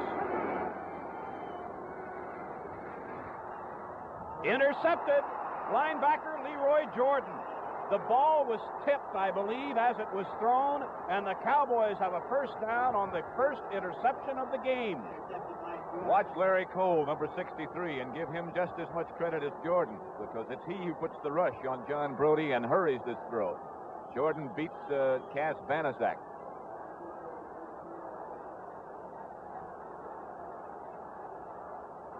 So the Cowboy defensive unit turns the ball over. It's Morton at quarterback. Running backs are Thomas and Garrison at the 13-yard line of San Francisco. There goes Rucker in motion. Here is Thomas. Touchdown. Dwayne Thomas puts the Cowboys in front by a score of 9-3. What a runner he is. He broke about 5 tackles. Let's look again. Thomas is 33. Garrison is leading, 32. Just see how many times he gets hit. Well, he makes a great cut right there, and somebody got an arm on him. There he breaks one. Now Bruce Taylor has the shot. That's Jimmy Johnson from the other side, who also has a shot. So I guess you could say he really broke 3 tackles and made a great cut on that one run. Now Thomas has carried 12 times for 95 yards, and Reeves holds for Mike Clark. And the Cowboys have point number 10 on the board. Cowboys 10, 49ers 3, and we'll be back with the Dallas kickoff in just a moment.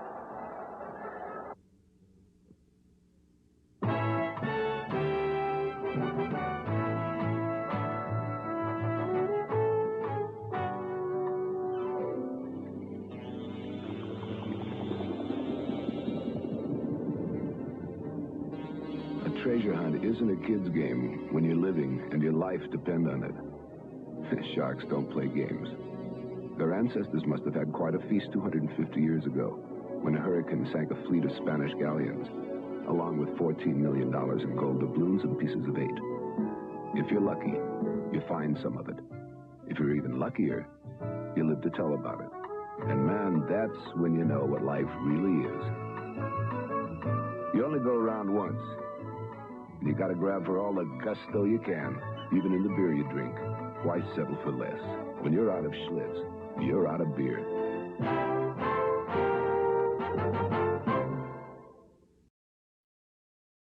There's Jimmy Thomas back inside the 5, and to his right, Bill Tucker. Mike Clark kicks off.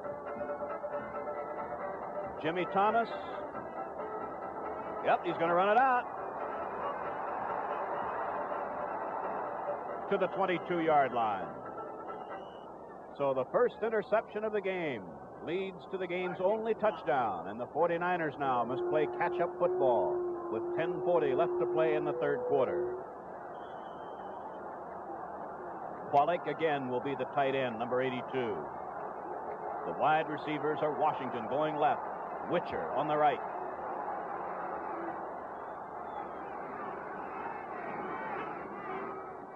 On first down for Washington. Defending was Charlie Waters and Mel Renfro. If your child is school age, you'd better start doing your drug homework. You'll find a simplified cram course on drug abuse in the Federal Source Book, Answers to the Most Frequently Asked Questions About Drug Abuse. For your free copy, write to National Clearinghouse for Drug Abuse. For drug abuse information, Box 1080, Washington, D.C. Zip code is 20013. Brody, 7 of 17, 98 yards, 1 interception. This is 2nd and 10. And there's a first down to Doug Cunningham, or close to a first down. Maybe I was premature.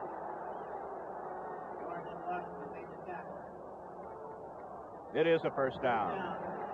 So the 49ers move it out to the 49er 32-yard line. As long as Brody is able to do that, as long as his offensive line can keep those Dallas rushers off of him, and as long as he's able to utilize his backs coming out of the backfield and control of some of those Dallas linebackers, then he can have a very effective passing attack.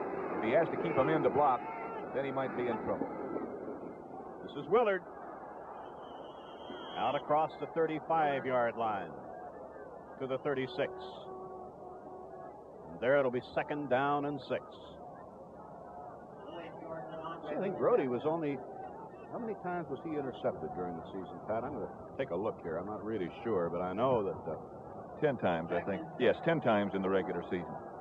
And I think one particular game, New Orleans, I believe, got 3 of them in one game. So it's a rare occurrence. 2nd and 6. Fake was to Willard. Intercepted by Renfro. He's at the 30. He's at the 38-yard line. And Mel Renfro turns the ball over to the Cowboys. Boy, what an outstanding job Renfro has done today, and in the weeks past as well. Fake is to Willard. That's to try to hold the linebackers. Looked like the ball hung just a little bit, but Renfro had him covered just as well as you can cover a man. Gene Washington was the intended receiver. Back to live action. 1st and 10 Cowboys at the Dallas 38-yard line. This is Hayes in motion. And here goes Dwayne. Nope, this is Walt Garrison. And he has a first down all the way out to midfield. A gain of 12 for Walt Garrison. There's Garrison coming back to the huddle, and there's the man who turned the ball over on the interception, Mel Renfro. Cedric Hardman moves into the defense now for the 49ers with 8:10 left to play in the third quarter. The Cowboys with a 7-point lead in the ball. 1st and 10 at the 50. Rucker and Hayes are both left.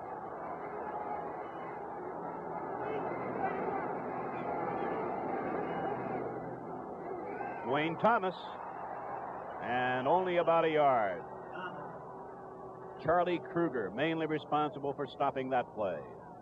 It'll be 2nd down and 9. Total offense now on the ground, 149 yards for Dallas. And the Cowboys have had the ball 44 plays for 171 yards, 35 plays for the 49ers, 149 yards. But the big statistic, 2 interceptions by the Cowboys. This is 2nd and 9.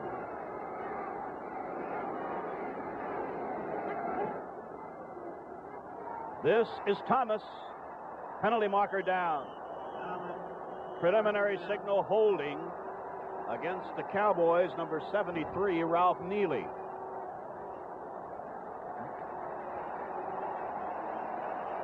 From Neely's reaction, I think it must have been he that was called. He's blocking down on Cedric Hardman. There he is. And there's his arm out on Hardman's leg. And that's where the flag was thrown, and from his reaction, that must have been the call made by the official. Tommy Bell gives the signal. The ball is back at the Dallas 37-yard line. It is 2nd and 23. Time left third quarter, 7 minutes, 14 seconds. Cowboys lead 10-3. Leroy Jordan intercepted a pass at the 49er 13-yard line. And Dwayne Thomas scored the touchdown. Thomas is wide left. Hayes in motion left. And the blitz is on. This is Garrison. He's at midfield. He's at the 40-yard line, and he might have a Dallas first down. On 2nd and 23, as Morton eluded the blitz and got the ball to Garrison. And Skip Vanderbunt made the tackle. It's a screen pass. Garrison is sitting back in the backfield. He just lets the on-rushers sift through and get by him a little bit. A blitz was coming from San Francisco, and about the best call you can make against a blitz is a screen pass. And don't forget that it's Tom Landry, the Dallas coach, that's calling these plays, too. And that, by the way, is a first down. And it's at the 49er 40-yard line. 6 minutes and 30 seconds left in the third period.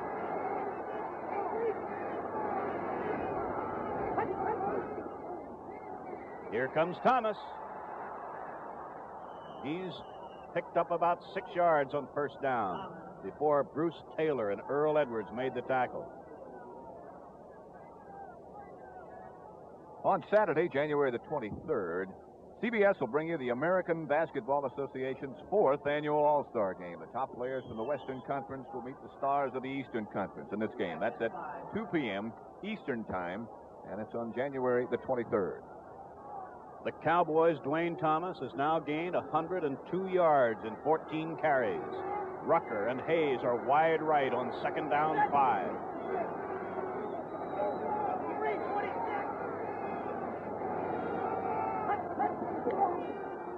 Thomas, first down. He's inside the 30.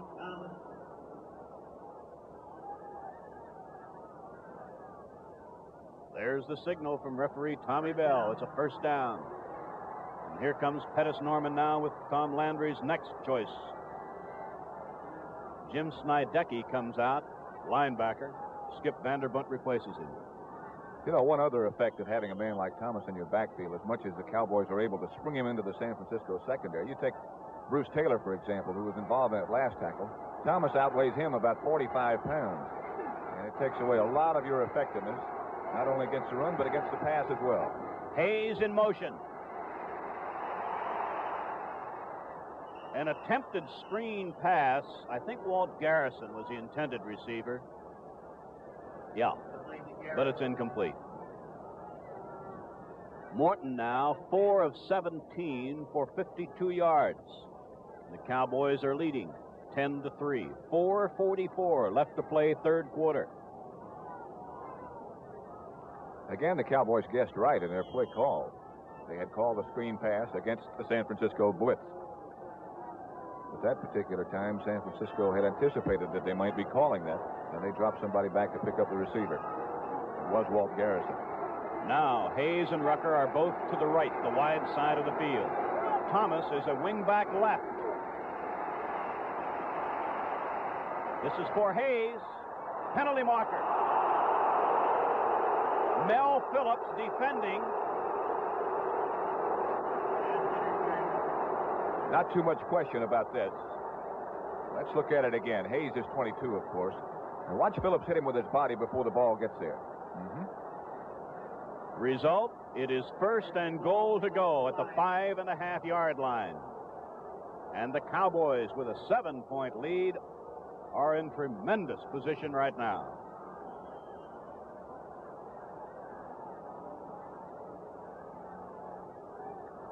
Hayes breaks out of the huddle to the right. Tight end Norman is on the left side.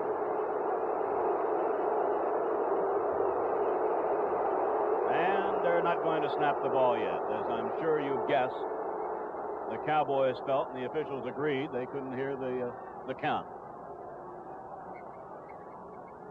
And that's something that's very vital to an attack like Dallas, when they have so many people in motion and have so many different flankers and so many different individuals set out wide away from the quarterback. It's almost an absolute necessity that you've got to be able to hear that snap count. Now, Mike Ditka came in, and there are 2 tight ends in the game. Now Hayes is going out. Ruckers replaced him. 1st and goal, 5.5 yards away from the 49er goal line.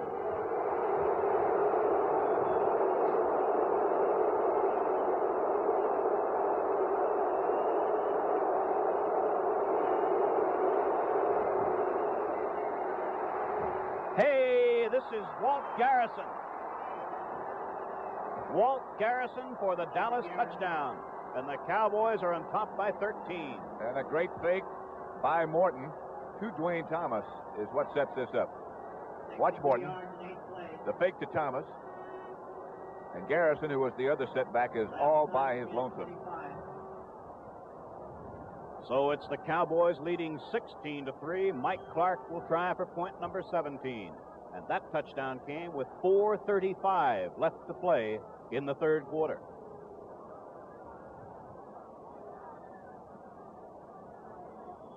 The Cowboys lead by 14. It's 17-3. And we're going to pause 5 seconds for station identification.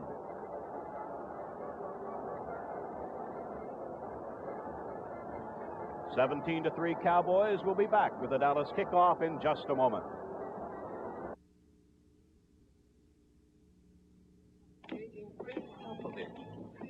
Wow. Yeah, wowee. How much they charge for a room in this hotel? Where did you hear about this place anyhow? My cousin Jessica. The deodorant heiress. Paging Lord H.P. McKinsey. Yes, Countess, thank you.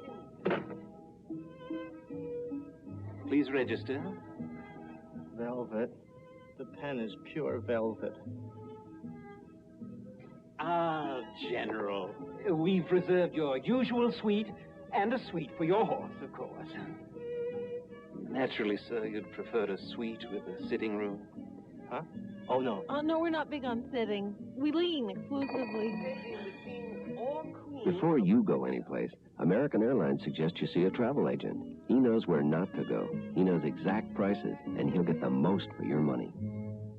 My wife's cousin, by the way, is a deodorant heiress. Jimmy Thomas again is back, along with Bill Tucker, for Mike Clark's kick. This is Bill Tucker at the 3. He brings it out to the 27-yard line, and the 49ers. And come to think of it, Pat, the 49ers have had to play catch-up football quite a few times this season. Many times they had to come from behind in the second half, and were able to do it. In fact, the 3rd quarter was their biggest scoring quarter. That's when they were most effective. They got 4 minutes and 18 seconds left now. Wide right, Witcher. Wide left, Washington. Washington, 33-yard line.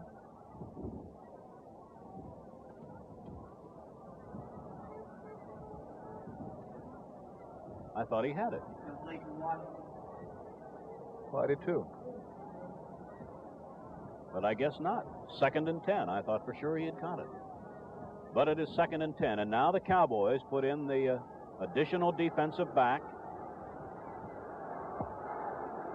Mark Washington. 2nd and 10, San Francisco. This is Cunningham. And he's out to the 33-yard line. A gain of 5. It'll be 3rd and 5, San Francisco.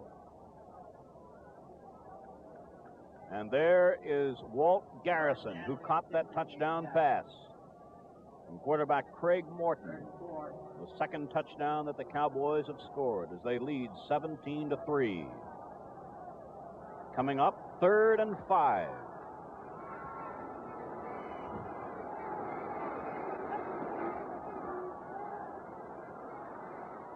This is tight end Bob Windsor, and he has a first down at the 45-yard line. Dave Edwards made the tackle. That's the kind of pass that'll work against that prevent defense, or a defense that someone chooses to play when you're almost sure that the other team is going to pass.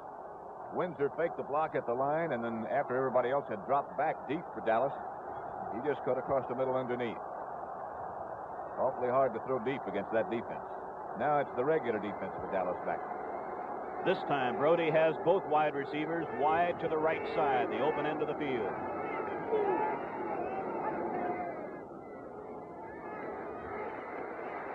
This is Willard, and he looked into that sun, and he lost the ball.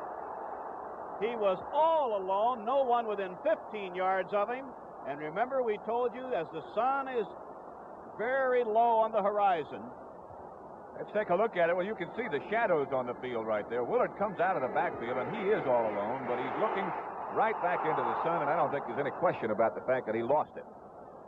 I was just noticing secondary men for Dallas shading their eyes before that play started. Shadows now over about 3/4 of the field. It is a 2nd and 10 now from the San Francisco 45.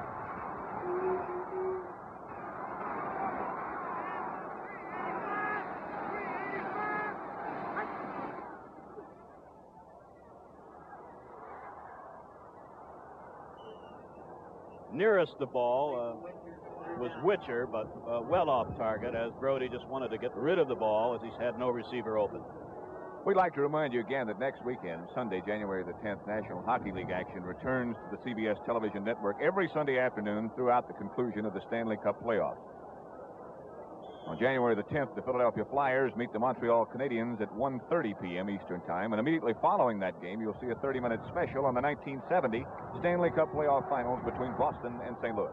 It's a 3rd and 10 for the 49ers.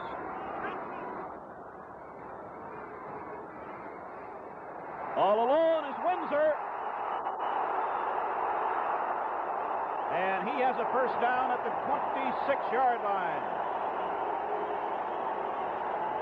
Tight end Bob Windsor worked his way clear. Look at that one again now. From the end zone, yes. From Brody's back. Good protection this time. Windsor got inside the linebacker and behind the other two Dallas linebackers, and got good yardage. The 49ers are getting close. So now the 49ers are at the 26-yard line of Dallas with 2:28 left to play in the 3rd quarter. Remember, 23 quarters now. The Cowboys have not allowed a touchdown.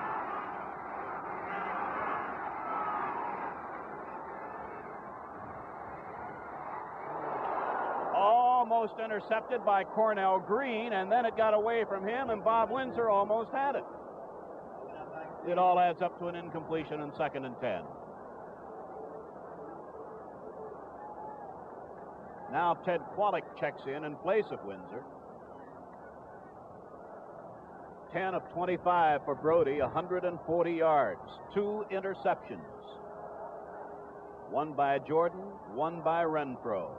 Following those interceptions, did the Cowboys score their touchdowns as they lead 17-3. Witcher to the right, Washington to the left.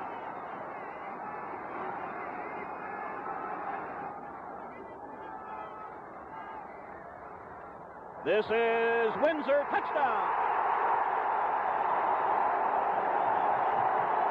I said Windsor, I meant Witcher. Witcher for the touchdown. From behind quarterback John Brody again. Let's have another look. As Witcher gets open behind Adderley, I believe it is. Behind Cornell Green, and got away from Adderley. So with 2:18 to play in the third quarter, Brody will hold for Gossett. And that string of consecutive quarters stops at 23 plus without allowing a touchdown by the Cowboys. Now the score is the Cowboys 17, the 49ers 10. Let's pause for station identification. Repeating. Old friends Don Knotts and George Goober Lindsay will help launch the new Andy Griffith Show this Friday night on CBS.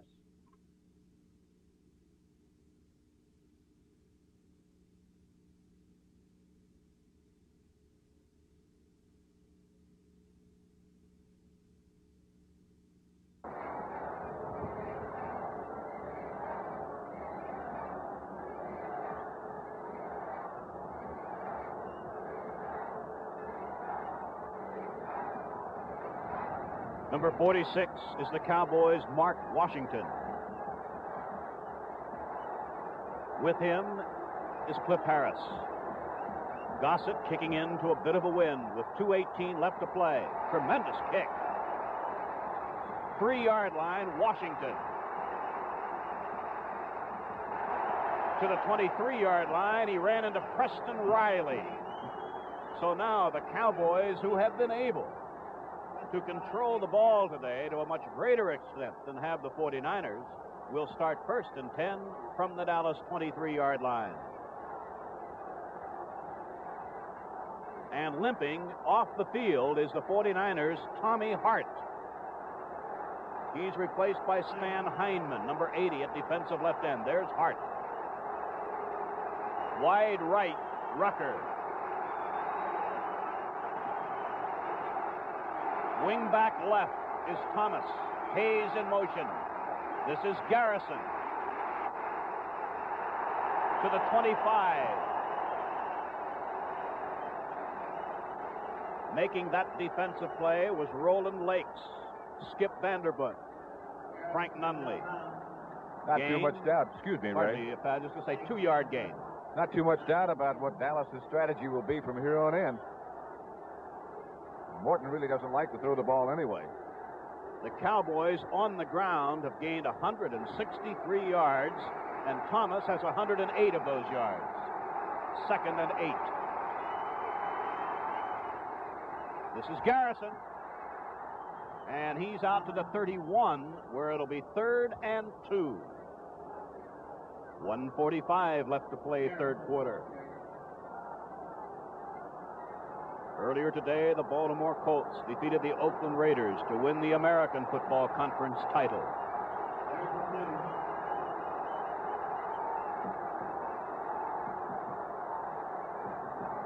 Third and 2, Dallas from the Cowboy 31. The clock running. Just over a minute left to play now, third quarter. Rucker right, Hayes, a couple of yards split left.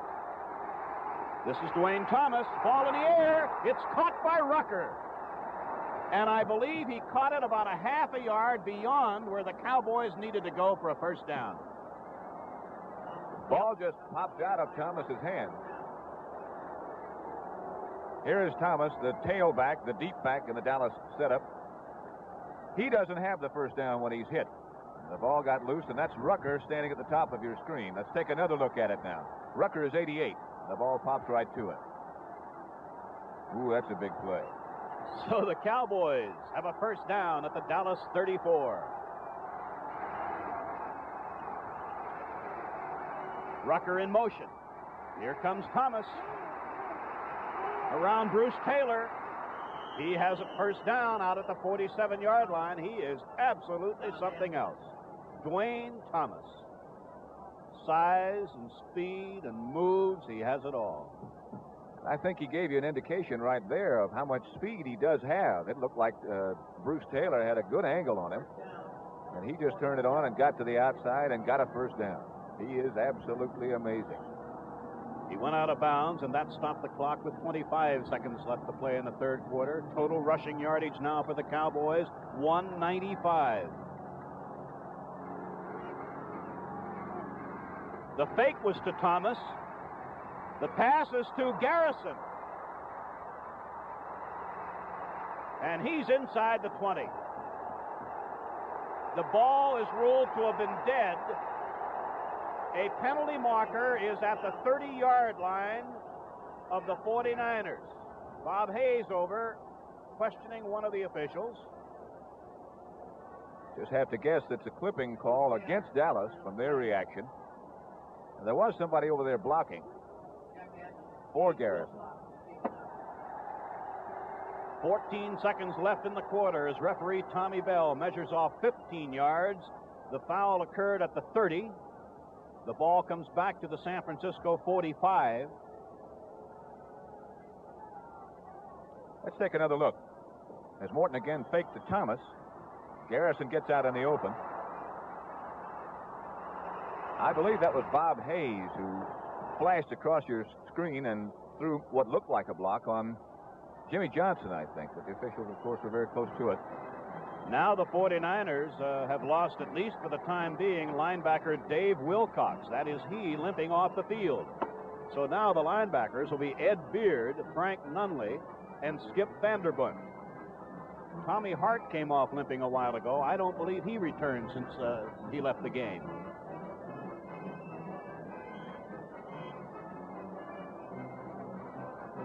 Is it 1st and 3? It looks like it's a 1st and 3 at the 45-yard line of the 49ers.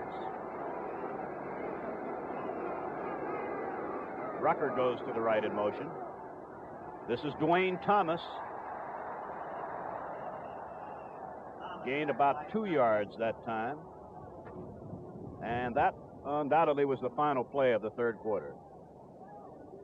Oh, we're going to have a timeout for a measurement. 4 seconds left. Dwayne Thomas slowly getting up, but he's all right. He was just taking a little breather, I think. Well deserved. Boy, oh boy. How many times he carried now? 18 times for about 124 yards.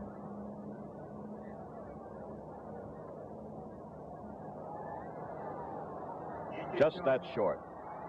So it'll be second down and a shades of the days of 49. The official 49er stagecoach. With Pat Summerall and Jack Whitaker, this is Ray Scott at Kezar Stadium, San Francisco. We're having a measurement here, not to decide what down it is, but to decide exactly where the ball should be placed. It'll be second and about a foot, with the ball at between the 43 and 44-yard line of San Francisco in Dallas possession. 15 minutes left of football, unless there's a tie. Then we go to sudden death.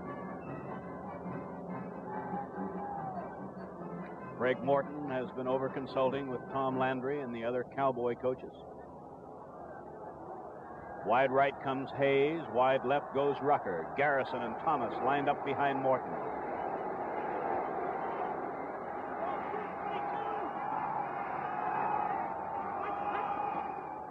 There goes Thomas. Looks like he has a first down at the 42-yard line. 1st and 10, the Cowboys. Total offense now. The Cowboys, 252 yards. They've had it for 53 plays.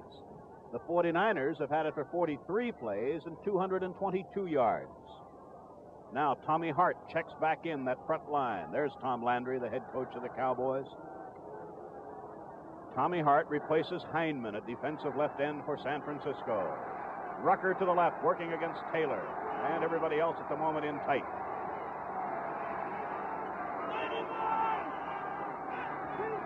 Hayes in motion. This is Garrison. And he picks up about 5 or 6 yards on first down, and it'll be 2nd and 4. And what a job this Dallas offensive line has done today. Neely, Nyland, Manders, Nye, Wright, and either Norman or Ditka tight end. It's been just amazing that they've been able to do to such a great degree what they set out to do, and that was to keep the ball away from San Francisco and control it. Obviously, when you run it as much as they do, you figure to do that. But that was sort of part of their game plan and a very basic part of it. This is 2nd and 4. Rucker in motion. This is for Hayes. Mel Phillips had it in his hands and couldn't hold it at the 3. In defense of Phillips, I said earlier that he had hurt his hand last week. You can see he's got it bandaged, and for him to catch any kind of ball would be rather remarkable. He deserves a lot of credit for even playing. But he's right with Hayes, and he's right there all the way. But that right hand, that bandaged hand, would have been the hand that he'd been able or tried to control the football with. It would have been the one on the backside as the ball came into him. And it is heavily bandaged. Excuse me, Ray. Statistics on Morton, 6 of 20, 80 yards, no interceptions. Well, I'd have to say this is a pretty big down coming up. 3rd and 4. Rucker left, Hayes left.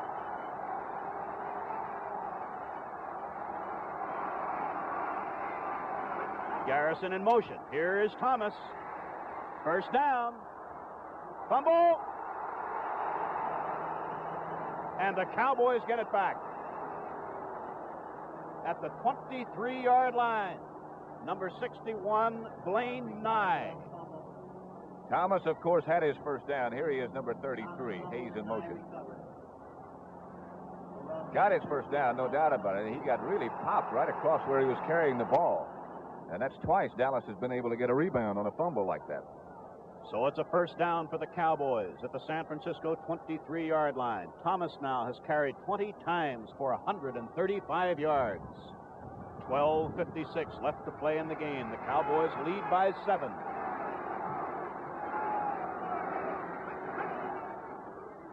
Garrison. And he's right in front of the goalpost at the 17-yard line after a gain of 6. Next week, starting Saturday, January the 9th, the 8th annual CBS Golf Classic with $225,000 in prize money gets underway. Players such as Bruce Devlin, Sam Snead, Frank Beard, R.H. Sykes, Bobby Nichols, and Doug Sanders compete in this team best ball match play tournament every Saturday for 16 weeks. The opening match, January the 9th, has Tom Weisskopf and Bert Yancey against Hale Irwin and Howie Johnson. Here's a 2nd and 5. Garrison to the 16. He got just a yard that time, and here again, a big 3rd down coming up. Dave Wilcox, who left the game limping, comes back in now at a linebacking spot for the 49ers, replacing Jim Snydecki. It's a 3rd and 3 at the 16-yard line. The clock is running. 11:45 left to play. If I were calling defense, I think I'd start keying on number 33 for Dallas, Dwayne Thomas, in a situation like this.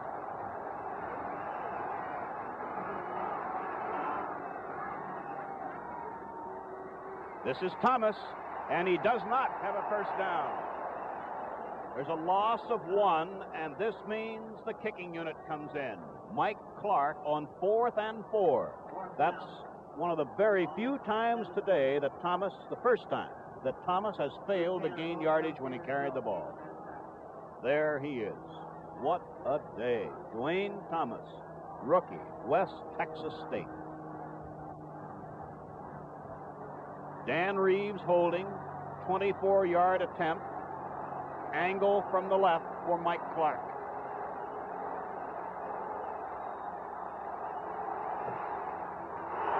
It is not good. It is wide to the right.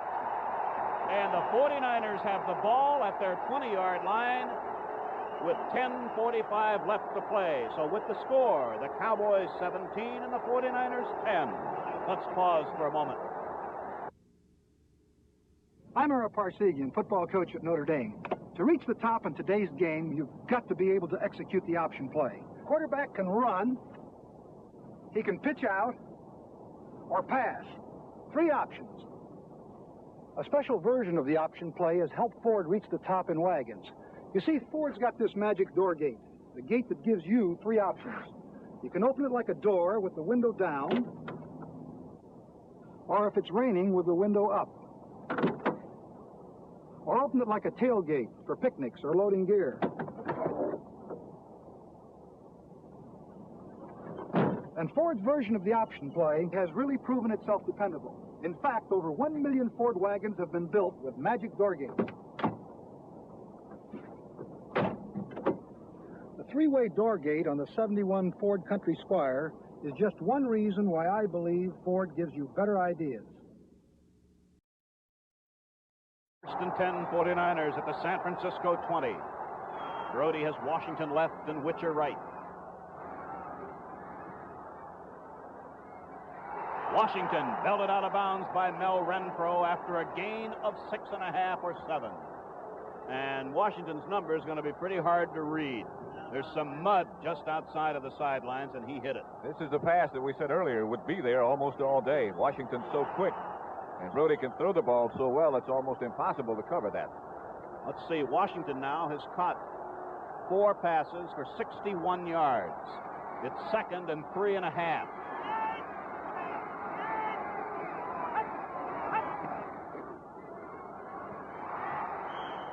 Close to a first down. Ken Willard. Let's see now. Willard has carried the ball 11 times, 35 yards, and he gets a first down at the 30. Pat, I'm going to ask you here to keep reminding me to check the time left, because it's rather important. I'd say 10 minutes and 12 seconds and the clock running. Remember, there'll be no tie. Sudden death if the 49ers can tie it up. Witcher left, Washington right.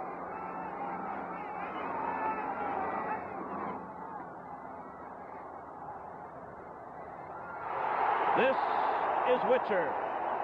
Belted out of bounds by Renfro. First down, 49er 43-yard line. You know, Washington gets most of the publicity, and deservedly so. Here is Brody's completion to Witcher. And this is what I was about to say a minute ago. You'll recall that Witcher scored the 49er touchdown. And you'll also recall that against Minnesota last week, it was Witcher who got the clutch touchdown on the pass from Brody. Brody now 13 of 28 for 185 yards.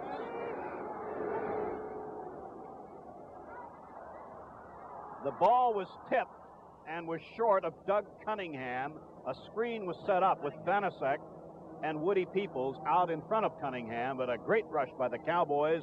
Larry Cole, I believe, got a hand on that ball and tipped it away from Cunningham. And also Cornell Green, the safety man, was blitzing. Had that been able to work, as we said about Dallas earlier, that's the perfect call against that kind of defensive maneuver. So that's the time remaining with a 2nd and 10, San Francisco, at the 49er 43-yard line. Washington right side, Witcher left side.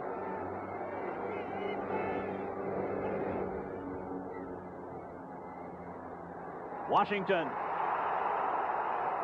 Adderley has him inside the Dallas 45. It's a 49er first down. I believe something happened to Adderley. I think he might have slipped down as he tried to make the cut to get over with Washington. Look how open he is, though. That's that same square-out pass. Sideline. You have to respect that man's great speed, Washington. And when you have a quarterback who can get the ball to him the way Brody can, well, there's just not really too much you can do about it. Gene Washington now has grabbed 5 of Brody's passes for 73 yards. First down, San Francisco at the Dallas 44 with 9 minutes left in the game. Dallas leading by 7. This is for Witcher, and a tremendous play by Renfro. That's the same pattern that he beat Minnesota with last week, as he tries to get into the crease between these two men. Now watch Renfro stay on the outside. He knows he's got help coming. Turned him around. And he was just hoping that he could catch the crease before Waters could get there. 41. So Witcher is just now rejoining the huddle. It'll be 2nd and 10, 49ers at the Dallas 44. Tom Landry. How many situations his Dallas team has been in like this? Washington is on the left side now.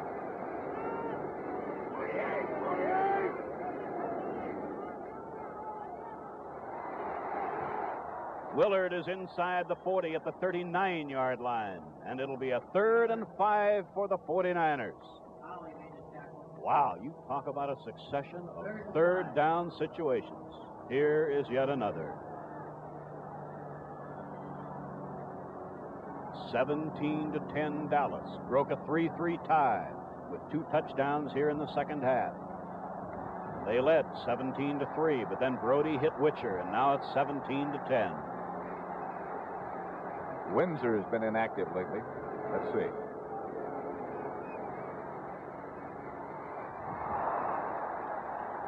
Broken up by Adderley. Intended for Witcher. It's 4th and 5. And the kicker, Bruce Gossett, comes in. He has a following wind with 8:13 left. I was just speculating a minute ago while they ran 3rd and 5 as to what Dick Nolan's choice of plays might be if the 4th down situation did come up, as it has, if he would try to go ahead and get the touchdown and tie it, or if he'd try to take the field goal. This is not going to be an easy one by any means. 46 yards out. He has the benefit of a following wind.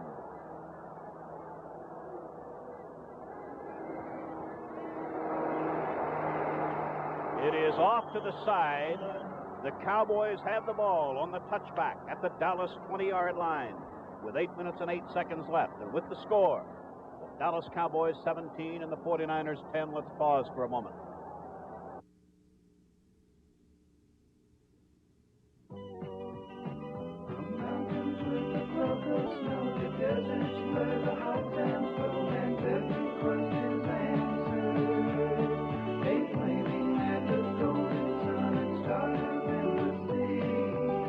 Have you ever flipped a coin? Heads for north, tails for south. Have you ever found yourself in the middle of nowhere with a flat and found out the spare was the same way? Living easy. The Western man is just about the only man on earth who can still know what it's like to live. For almost 40 years we've lived here, brewing the kind of beer that goes with the life of the Western man. The Western man. Living's his life. Lucky's his beer.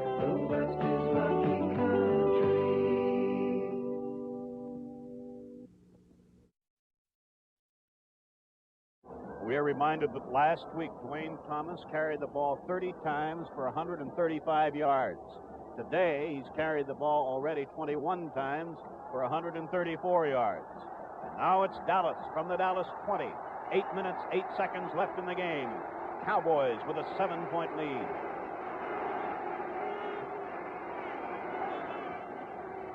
This is Garrison for 2.5 or 3. On Sunday, January the 24th, the greatest stars in pro football will meet in the annual AFC-NFC Pro Bowl game at the Los Angeles Memorial Coliseum. That'll mark the first time the American Conference stars will meet the National Conference stars. 7 of these players that we're watching today will be competing in that game. From San Francisco, Gene Washington, John Brody, Dave Wilcox, and Jimmy Johnson. From Dallas, John Nyland, Bob Lilly, and Mel Renfro. And all of them have certainly been outstanding today.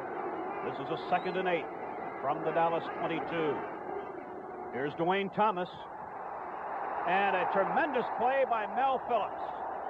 Mel Phillips from the secondary shot through, and it was he who got his arm out and upset the brilliant Thomas. There's a loss of 3, and wow, 3rd down 11, and Belk is replaced by Hardman. There's the tackle, and a very crucial tackle by Mel Phillips. And you just usually don't take him down with a tackle like that. Great effort by Mel Phillips. Now let's see if the Cowboys elect to put the ball in the air. The clock running, 6:50 left. 3rd and 11 from the Dallas 19. Rucker left, Hayes right.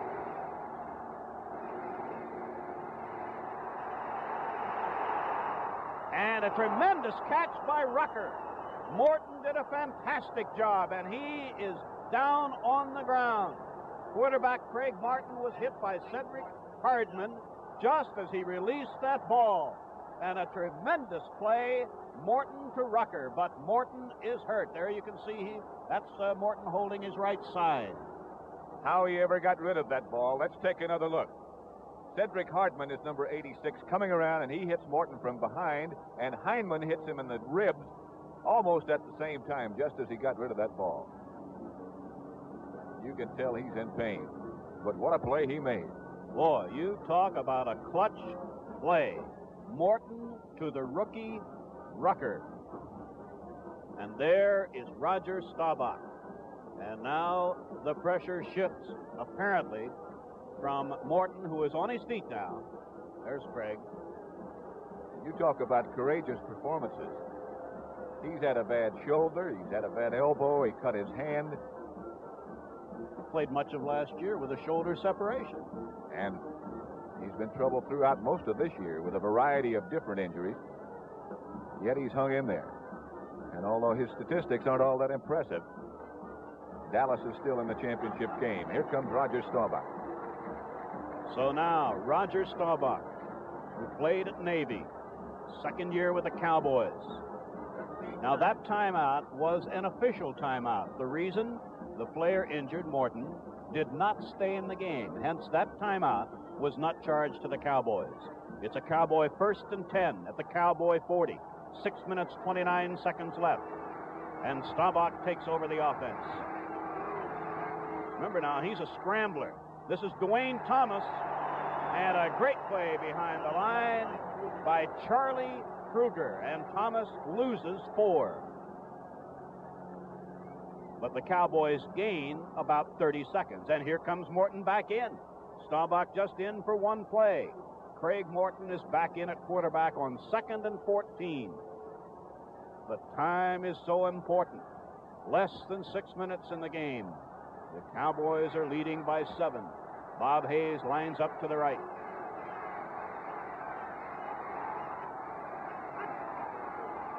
This is Thomas. And he gets it out to the 43-yard line, where it will be 3rd and 7.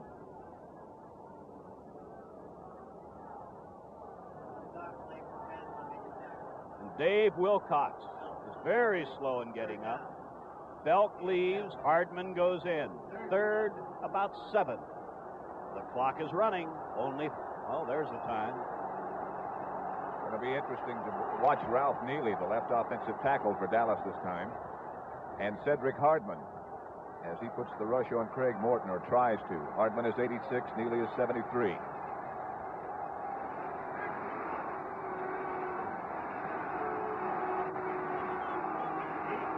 This is a 3rd and 7. The ball was tipped. It was intended for Rucker. It is 4th and 7. Jimmy Johnson defending, but I do believe that someone got a hand on Morton's pass. I'm not sure, but I think so. And if you were watching Neely block on Cedric Hardman that time, you know he did a good job. Hardman wasn't close. 49ers are going to get it back now with 4 minutes and 50 seconds. One of the reasons that the Cowboys are leading today is the fact that they have been able to cover their punts beautifully, or else keep it away from Bruce Taylor. Fair catch. Whitby did a beautiful job getting that high in the air, and the 49ers will have it at their 23-yard line. With a score, the Dallas Cowboys 17 and the San Francisco 49ers 10. Let's pause for a moment.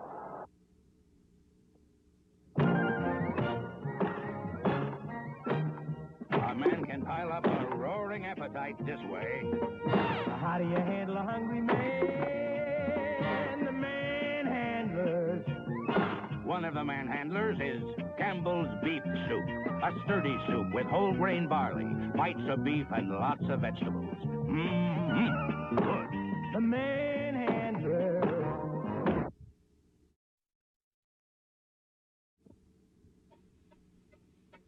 Should my boy be a doctor? Or an architect? Or maybe a professor? Whatever he picks, he'll need training. That's where New York Life is helping. This life insurance guarantees my guy will have cash for college. Talk it over with your New York Life agent. It sure makes the future look a lot happier. Right, Professor? Right.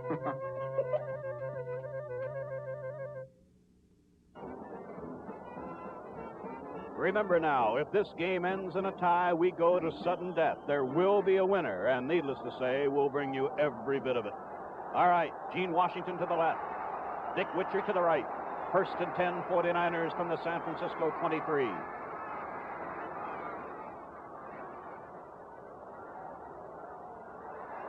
The catch is made, and a very short gain to the 26. Cunningham tackled immediately by linebacker Chuck Howley.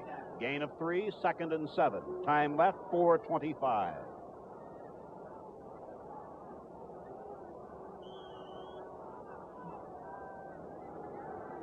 Brody now getting close to the 200-yard mark. Exactly 200, 15 of 33. Same setup, Washington left, Witcher right. This is a 2nd and 7. This is Kwolek, the tight end, and he's close to a first down at the 33. He's tackled by linebacker Dave Edwards. We're going to have a measurement here. Leroy Jordan, number 55, was in on the play. Now Bob Windsor comes in, tight end for the 49ers. This measurement stops the clock with 3:54 left.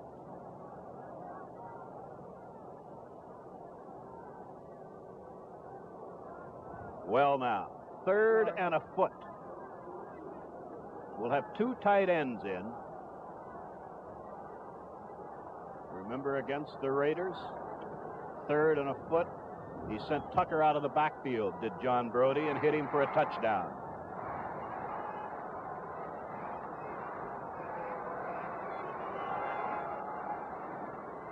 Not this time. Whoa! I don't know whether he made it or not.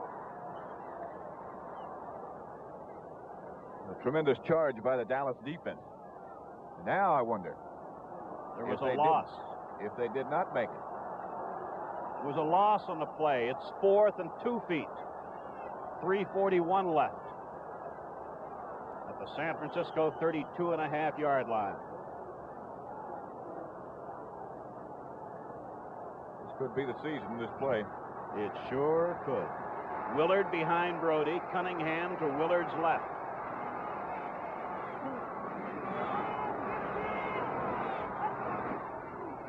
Fourth down. The catch is made for the first down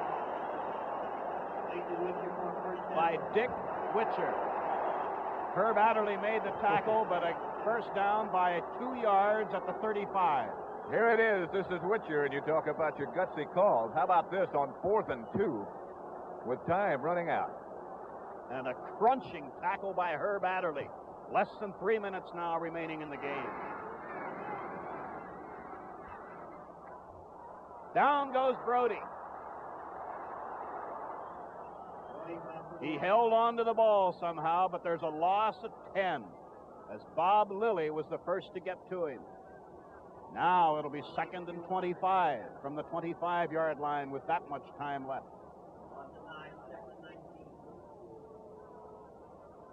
One touchdown given up by this Dallas defensive unit in the last 24 quarters plus almost 13 minutes of this quarter.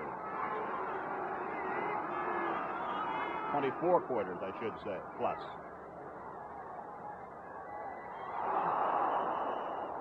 Defending was Jordan. Intended receiver was Kwolek.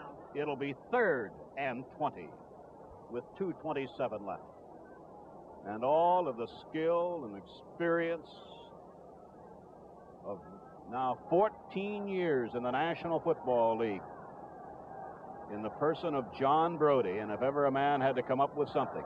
Now, D.D. Lewis comes in. Tom Stinsick comes in.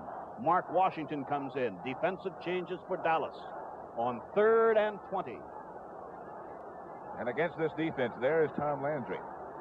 And I've heard it said he's not in motion. What do you think?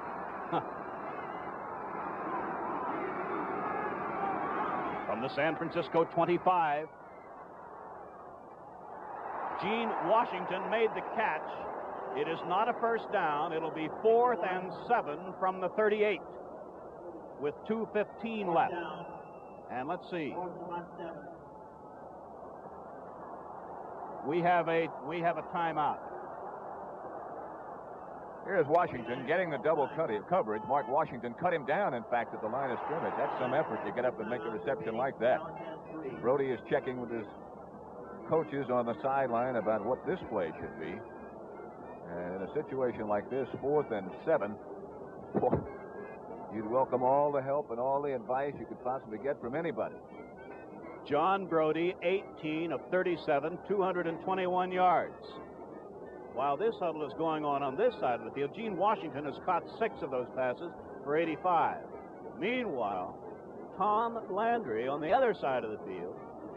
Now that's Reggie Rucker he's talking with, the fine young wide receiver. Well, John Brody's back in the 49er huddle.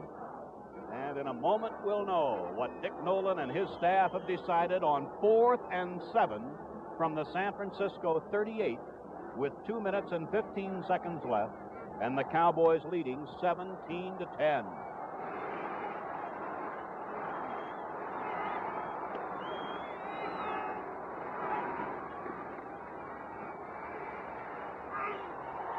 Incomplete at the 49-yard line. The intended receiver was Kenny Willard, and there is the veteran and great running back. I think he had his hands on it. I know he was hit. It was incomplete, and the Dallas defense has turned the ball over to the offense at the 49er 39-yard line with 2 minutes and 10 seconds left in the game. So 2 minutes and 10 seconds away is that long, cherished dream for the Dallas Cowboys. Hayes to the right. Rucker behind Morton. This is Dwayne Thomas. And he gets it down to the 37-yard line. And we're going to have the notification in a second or so. Right here, I believe. Yes, 2 minutes left with a score. Cowboys 17, 49ers 10. Let's pause for a moment.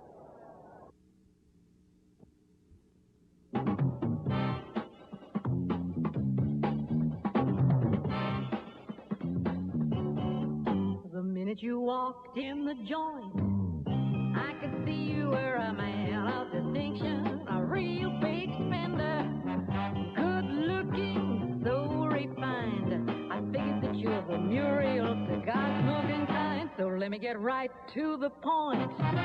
You're right in style when you're in Muriel's company. Hey, big spender, spend a little time with me. I said spend a little time with me. Muriel Magnum, Coronas, and Panatella Extra. Join the Muriel Mile crowd. Pick one up and smoke it sometime. Dallas total offense, 301 yards, 69 plays. Breaking it down, Dwayne Thomas, 137 yards on the ground on 25 carries. Walt Garrison, 14 carries, 61 yards. It's 2nd and 8 Dallas at the San Francisco 37. Rucker coming in motion. This is Garrison. And he is collared by Taylor only after Garrison is down to the 20-yard line, and that is another Dallas first down. So Walt Garrison makes a big play. A good cut by Garrison, a good block by Rayfield Wright, and the rest of the Dallas offensive line. Jimmy Johnson chasing, and that was Hayes that threw that block right there that sprung him before Taylor could get him down. San Francisco has taken one of their timeouts. Morton visits the Dallas sideline to talk with Tom Landry. So it's 1st and 10, the Dallas Cowboys at the San Francisco 20-yard line with 1 minute and 46 seconds left to play in the game. And the Dallas Cowboys on the verge of winning the National Football Conference title and earning the right to meet the Baltimore Colts, who earlier today defeated the... With 2 minutes to play, John Brody could only stand and watch as Dallas began to run down the clock. They ran it down to 17 seconds and smartly took a delay of the game penalty, but they couldn't run it out.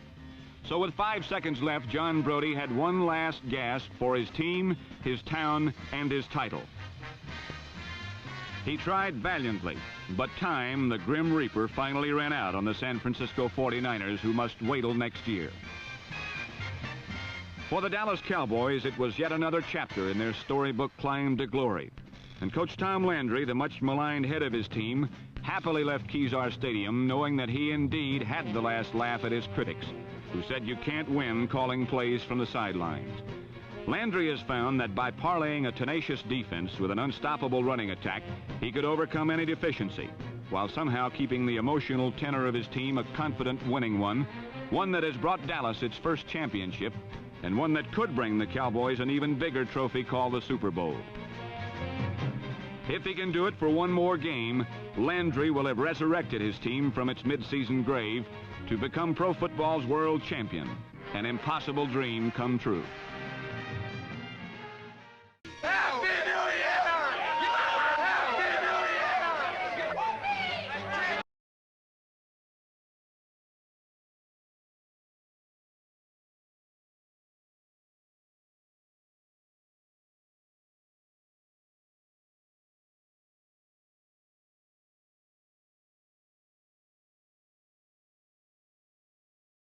In the last 4 years.